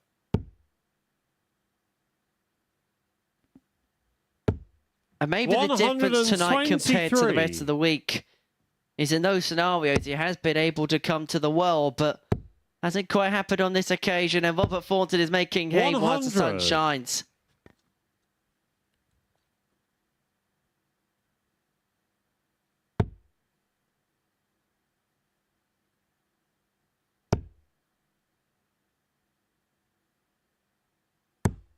$140. Robert, you It's a require job well done for Robert Thornton. 156. That first loss of the night, his head could have easily gone down.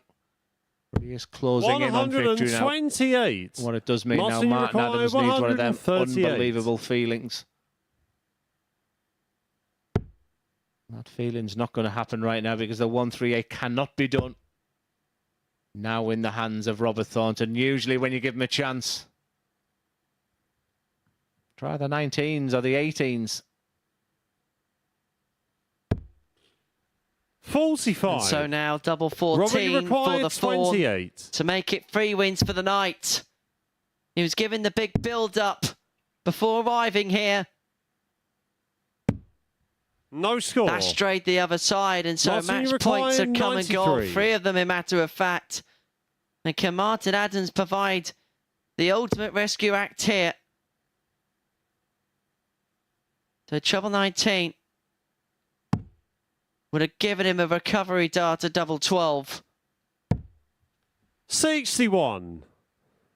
Robert, you require 28. game, shots, 28 and it the is. match. It's Robert Thornton that takes the Thornton. match 4-2 over the legend that is Martin Adams. Just hasn't been the night for Martin Adams, but as always, magnanimous in defeat. Big smile on his face.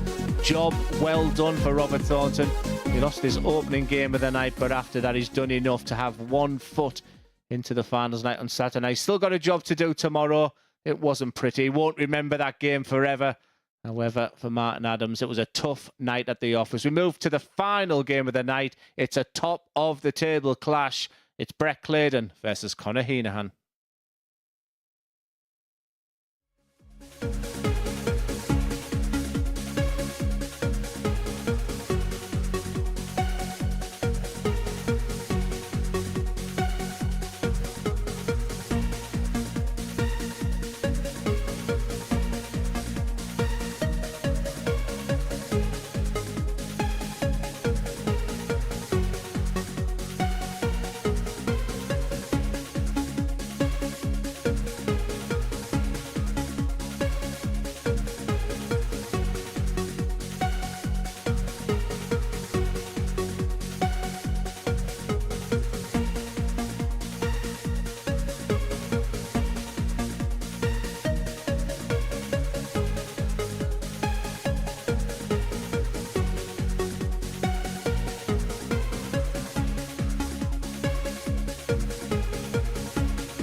Welcome back. One game left to play in Group B tonight, but Robert Thornton has finished his evening. Look, the first match of the night, not an awful lot you could do against Conor Heenahan, but after that, it's gone well.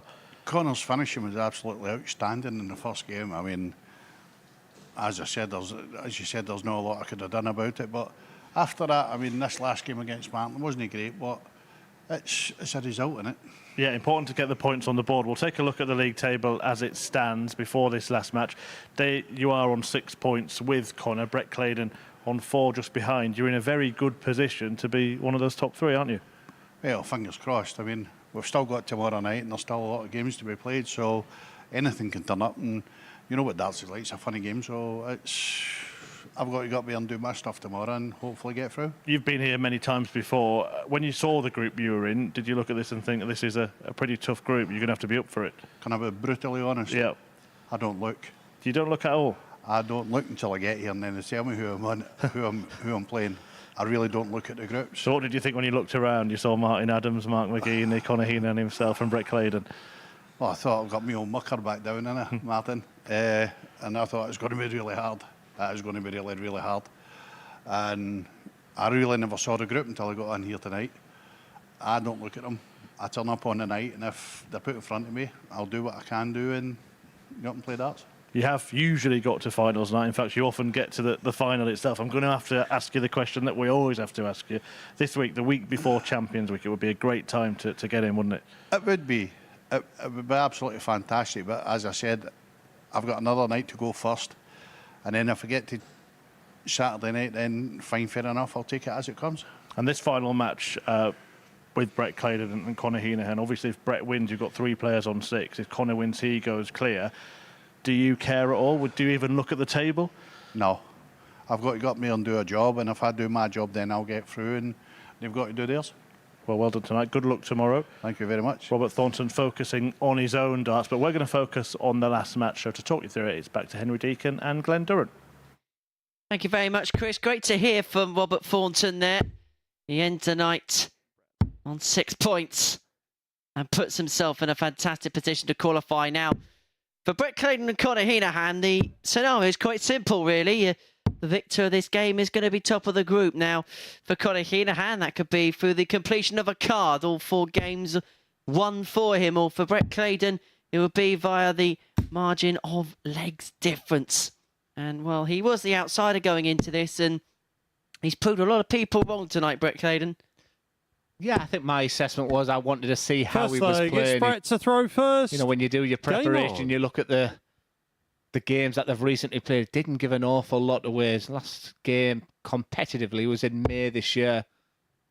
It wasn't spectacular, but I think he's done himself lots of favours. He's looking good for qualification now. He should be able to relax in this game. He's not expected to win, but for Conor Heenahan, he's been superb tonight. 100.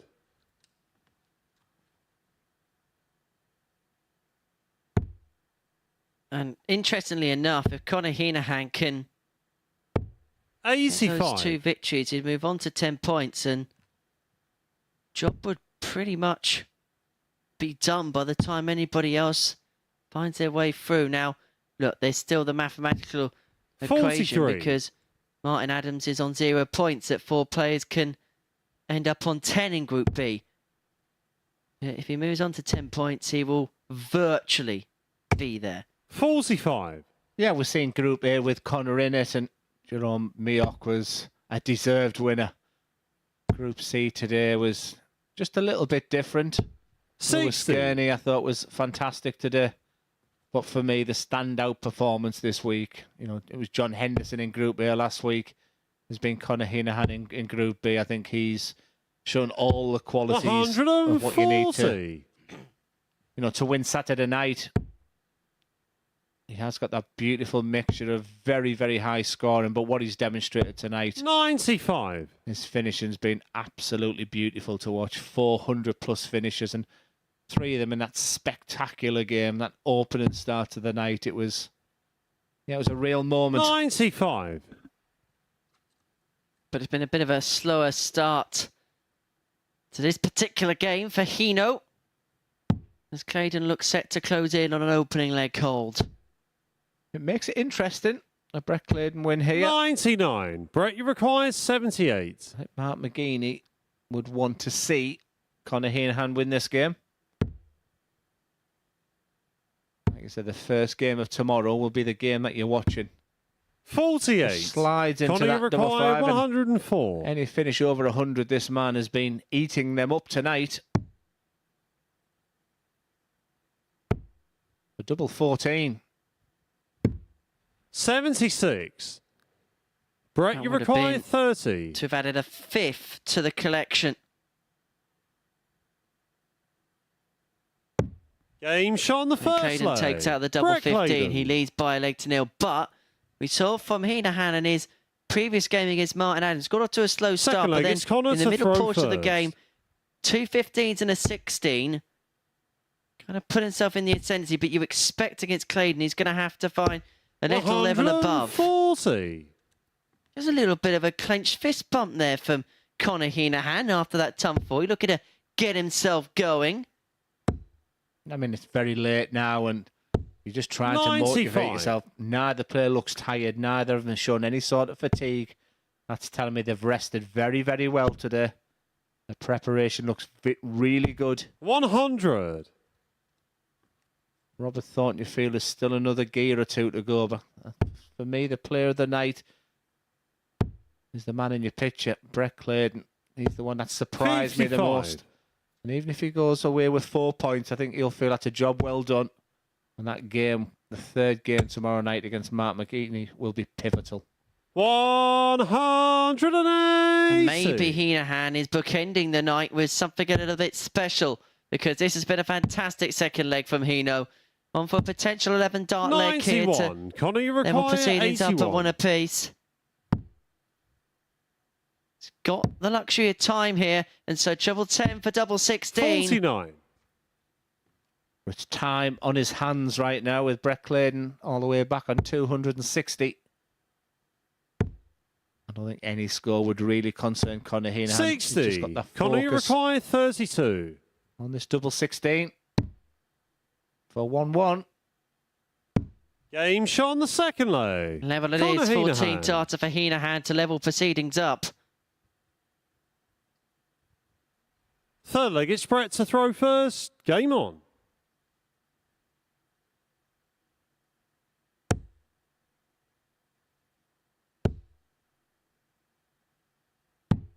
$54.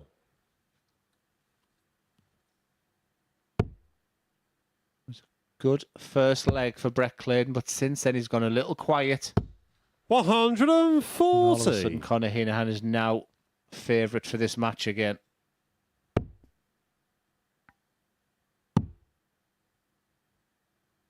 Brett Clayton must think if he 58. could get through this game. That game with McGeaney tomorrow will pretty much secure his place in Saturday night. Every sinew in his body now has got to 60. be pure effort and determination, desire. Conor Heenahan is a fantastic player, but nothing that Brett Clayton can't beat. He has to keep believing. 140. Got to keep hanging in there, then hope for the Heenahan mistake.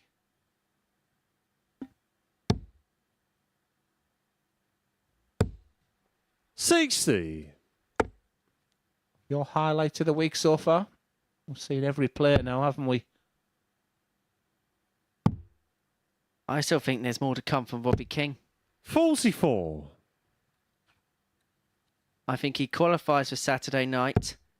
And I think when he gets there, I think we're going to see something special. 140. Do you think he's got a big 100-plus average in him, like Patrick Van den Bohade did when he needed it most? I think the crowd, I think he is really going to live up to that. I 105. think Connor, he's you a real require showman, and I 101. think he'll show up for that kind of occasion. As Heenahan looks for another ton-topping finish, this time the 101. Not going to happen on this occasion. 61. Brett, you require 100.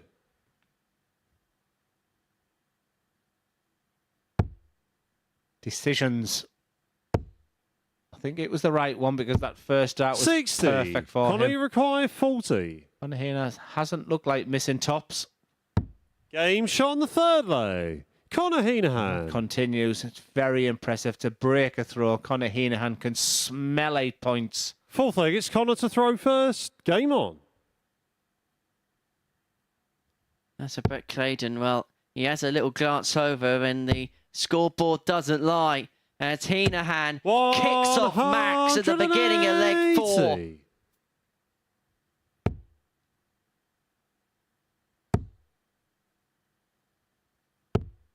180. $100. You can see here from Group B. Just trying to change the subject there. He promised me a 9, see? That's why I get 83. excited when he hits a 180, but it is looking like a player 86420 could be the scoreboard after this match. 43. Real separation of the group. Uniformity.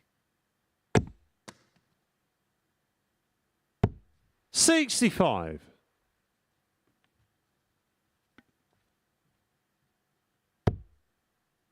Has the belief gone out of Claydon? Has Heenahan done enough 62. already? Well, that bounce out doesn't help. 173, I like the 19s.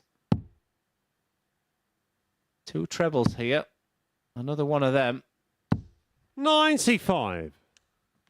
It's when you get that feeling, when you pretty much know you've won the game, when you know you've got too much for your opponent, when you see your opponent not playing well.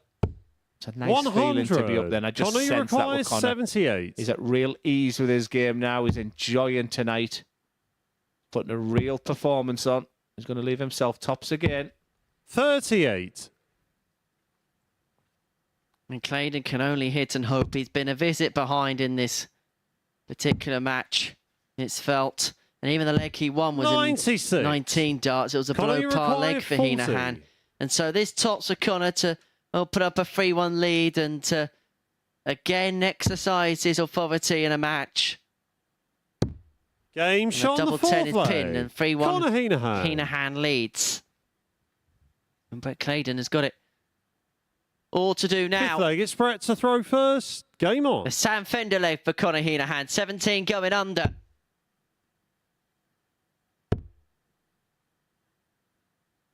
$100.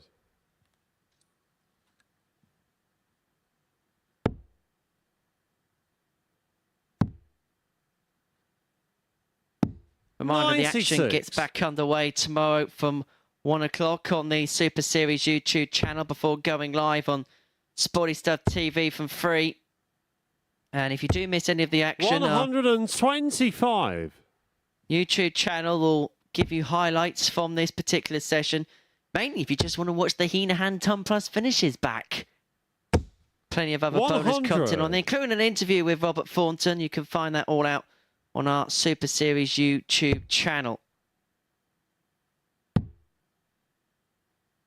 Whilst you're 58. on your socials, do give us a follow on our Twitter, or I suppose we'll have to call it X account these days, at MSS Darts.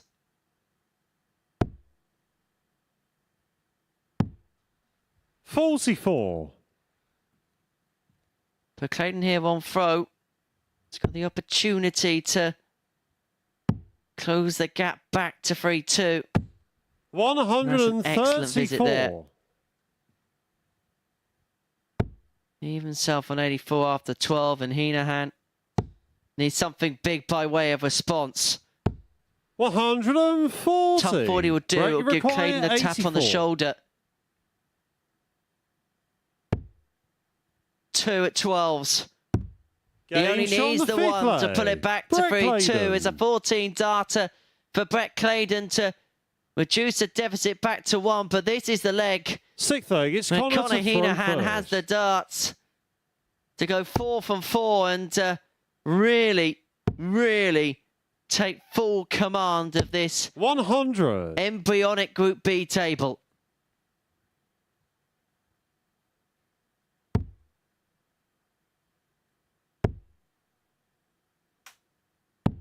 $59. Dry start for Claydon means it is full steam ahead for the Irish Express. 50.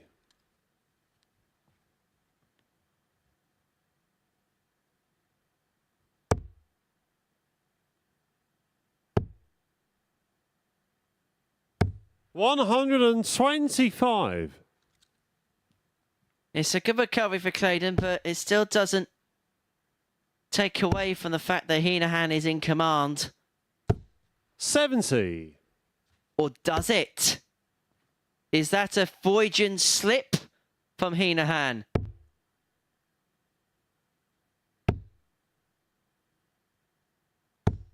$140. And we may well be heading all the way now.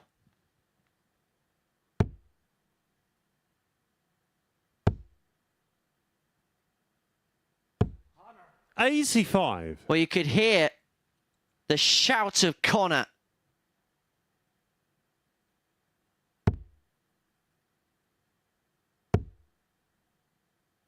It was apoplectic. 137. Or apoplectic, that's the right word, with that visit. And so Claydon comes back for tops to level us up and to send us all the way in the final game of the evening session.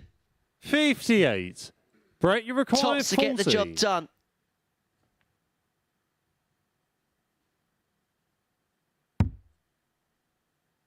Can he just drag it underneath?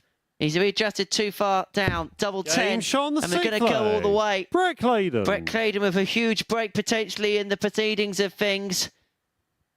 3-3. 7th and final leg. It's Brett to throw first. Game on. And Conor Heenahan shakes his head in the background in sheer frustration. He knows that his big opportunity to get that done and won has come and gone. He was in command of that leg until that Claydon surge. The ton 40 followed by the ton 37. 45. And now in leg 7, Heenahan starts dry. Full advantage Claydon.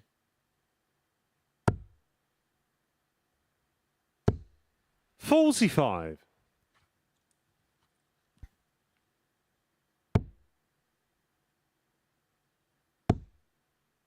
Needs a treble now, Heenahan. 60. Doesn't come.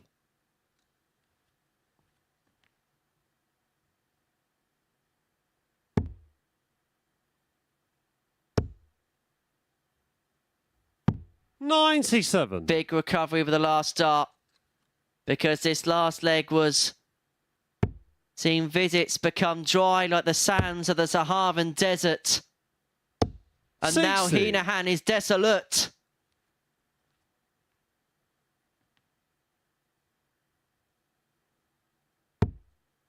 He's in all sorts of bother now. 94. A game he looked set to win. A game he looked like he couldn't lose. 82. From 3-1 up.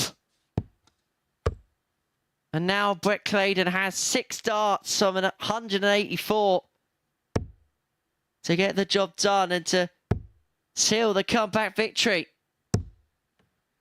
85. Wow. That last dart to the single 5 can change proceedings if Heenahan can find a couple of trebles, because it is a 3-dart combination now for Brett Claydon to get the job done. But Heenahan has gone missing in this oh-so-pivotal leg. 59. Brett, you require 99. And so 6 darts from here to get the job done. Tops. He's going to come back 59. for 3 match darts to top the table overnight. Heenahan has 43. saved his worst leg of the day Brett, you for require the worst 40. point in the day. And it means that Claydon comes back for tops to seal a comeback victory, which would see him top of the pile going into the second night's action. 5s. Game, And it is shots, the Shredder, and the match. who is a Brett cut above Claydon. the rest. As far as night 1 in Group B is concerned, he cut down Conor Heenahan to size. It's his first defeat of the evening, and it means that the top 3 cannot be separated on 6 points. As far as the tail of the tape of this game was concerned, an 83-34 average for Claydon, 4 out of 9 on the finishing. Conor Heenahan went missing when it mattered the most. A 4-3 defeat for him to end his evening. That's the end of our evening. Let's head upstairs to the balcony where Glenn Dowen is alongside Chris Murphy. Thank you very much, Henry. Yeah, an interesting night. It looked like Conor Heenahan was going to go and run through the card, but Brett Claydon had other ideas. And well done to Brett Claydon. You know, we've spoken an awful lot about all the players apart from Brett Claydon. And, you know, I stood at the back of the arena there just watching them final darts go in. And absolutely fair play to him. It's a brilliant ending for him. Yeah, really good stuff. You can see that result in the end, a 4-3 win for Claydon over Heenahan. And then bouncing back from that defeat early on to Robert Thornton. Thornton had a similar night as well, losing his first match, but then winning his next 3. Yeah, that first game was absolutely magnificent. And, you know, Conor Heenan did look like he was going to be going through the card. Incredible disappointment at the end, but that first game will live in the memory. It was just beautiful to watch. What of Martin Adams tonight? A struggle for him? A struggle. I think he had an injury with his shoulder, though he didn't seem to sort of say anything about it. It's been his doubles and double 16 in particular. It's, you know, it's not surprising for Martin because his strength over the years is about how straight he is and how good his doubles are. And he's had this lateral drift into the 5 just too many times, and double 16s deserted him. And I think a combination of that, maybe the shoulder, was probably the reasons behind that. And for Conor Heenan, that last result shouldn't dampen what was an excellent night for him, should it? It shouldn't do, but he's just walked off the stage a very, very angry man, and that's a sign of a real champion, a real winner. I like that, actually. You know, I like a bad loser. I like someone who's done all the hard work, 3-1 up, and like I say, that first game will live in the memory. It was just beautiful. It had a real combination finish of 140 and 114 in that game as well, but just finished on a bit of a damp squib. Yeah, brilliant against Robert Thornton in the first one, and he carried it on his next couple of games, beating Martin Adams as well, including another ton-topping checkout. So just one leg, really, Conor Heenan has cost him a clean sweep. He should have got the 8 points, but come on, let's talk about Brett Claydon as well, because he has been just fantastic tonight. And I was guilty of not speaking about him enough. And like I said, I just stood behind and I really liked what I saw about him. He now comes into the equation, but I think the top 3 have done a good job tonight. It's a big ask for Mark McGuinney tomorrow. But let's have a look at the group table at the halfway stage of it. And as we've just been talking about, 3 players have ended up tied on 6 points. So you want to talk about Brett Claydon? Well, you can. He's top of the table. And isn't that fantastic to see? And like I said, I'm angry with myself as well that we speak so much about other players. And Brett Claydon was a professional player up to 2021 and 22. He knows how to play the game. Yeah, I disregarded him. And, you know, that sort of disappoints. But he's proven a lot of people wrong tonight. And I'm absolutely delighted to see him at the top. Yeah, so Brett Claydon, well, we've been talking about him. Let's talk to him. Brett Claydon is with Henry. Brett, many congratulations. You just had a little look up there at the league table, top of it overnight. Just assess tonight from your perspective. When I looked at it, I was quite shocked, really. After the start what I had, Robert played really well, but then I just thought, right, dig deep. I know I'm playing well, just keep going as I am, really. What was your preconceptions going into this group? When you look at that group, everyone says it's a tough, like even Glenn said at the start of the day, it's a hard group to pick the top 3 going through. You got Martin Adams, you got Robert Thornton, you got Mark McGuinney, you got Conor, who's playing really well. But I'm playing okay myself, so I'm put myself in the mix as well. So that's the main thing. As I say, you put yourself in the mix going into tomorrow. What's going to be the preparations then in the intervening periods? Relax, prepare myself right, do what I've done today. If I can do that, then there's every chance I can make finals night. And it would be a first appearance for you at finals night if you were to get through. You've been here in the previous series, didn't manage to get through. So how much would that Saturday night carrot be for you? Well, the first week was a learning curve. I think I've learned from my first time. I didn't play my best tonight, but I just dug deep. But it would be a huge step in the right direction for me. Well, Brett, it's been great watching you tonight. Many congratulations. Cheers. Thank you very much. Yeah, he's got as many points from his 4 matches tonight as he's got from his 10 last time he was here. What do you make from what you heard from Brett Claydon there? That he's at ease, that he's playing well, because that was a question I didn't know the answer to. His last competitive game on the information I had was back in May, so it was hard to assess that. I liked what he said, that he's going to relax, he's going to prepare very similar today. He knew how tough the group was, but he just spoke very freely, very honestly, and he said at the end there, which was I thought was interesting, he didn't play as well as he hoped to tonight, so there's plenty more in the locker. Brett Claydon could be just that dangerous floater. Again, another welcome addition on Saturday night if he gets through. Change your mind yet on the weekly winner, or still going for Robert Thornton? I'm still going to go with Robert Thornton, but I still think the winner of Saturday night will come from Group B, even if it's not Robert. I think tonight's been a really, really good night. Very strong. them two players at the bottom are a little bit detached. It's going to take something special from McGeaney or Adams now. Well, we will fill the field for finals night on Friday here at the MODUS Super Series. Jerome Mioch already there, having won Group A. This group resumes at 10 p.m. Friday night.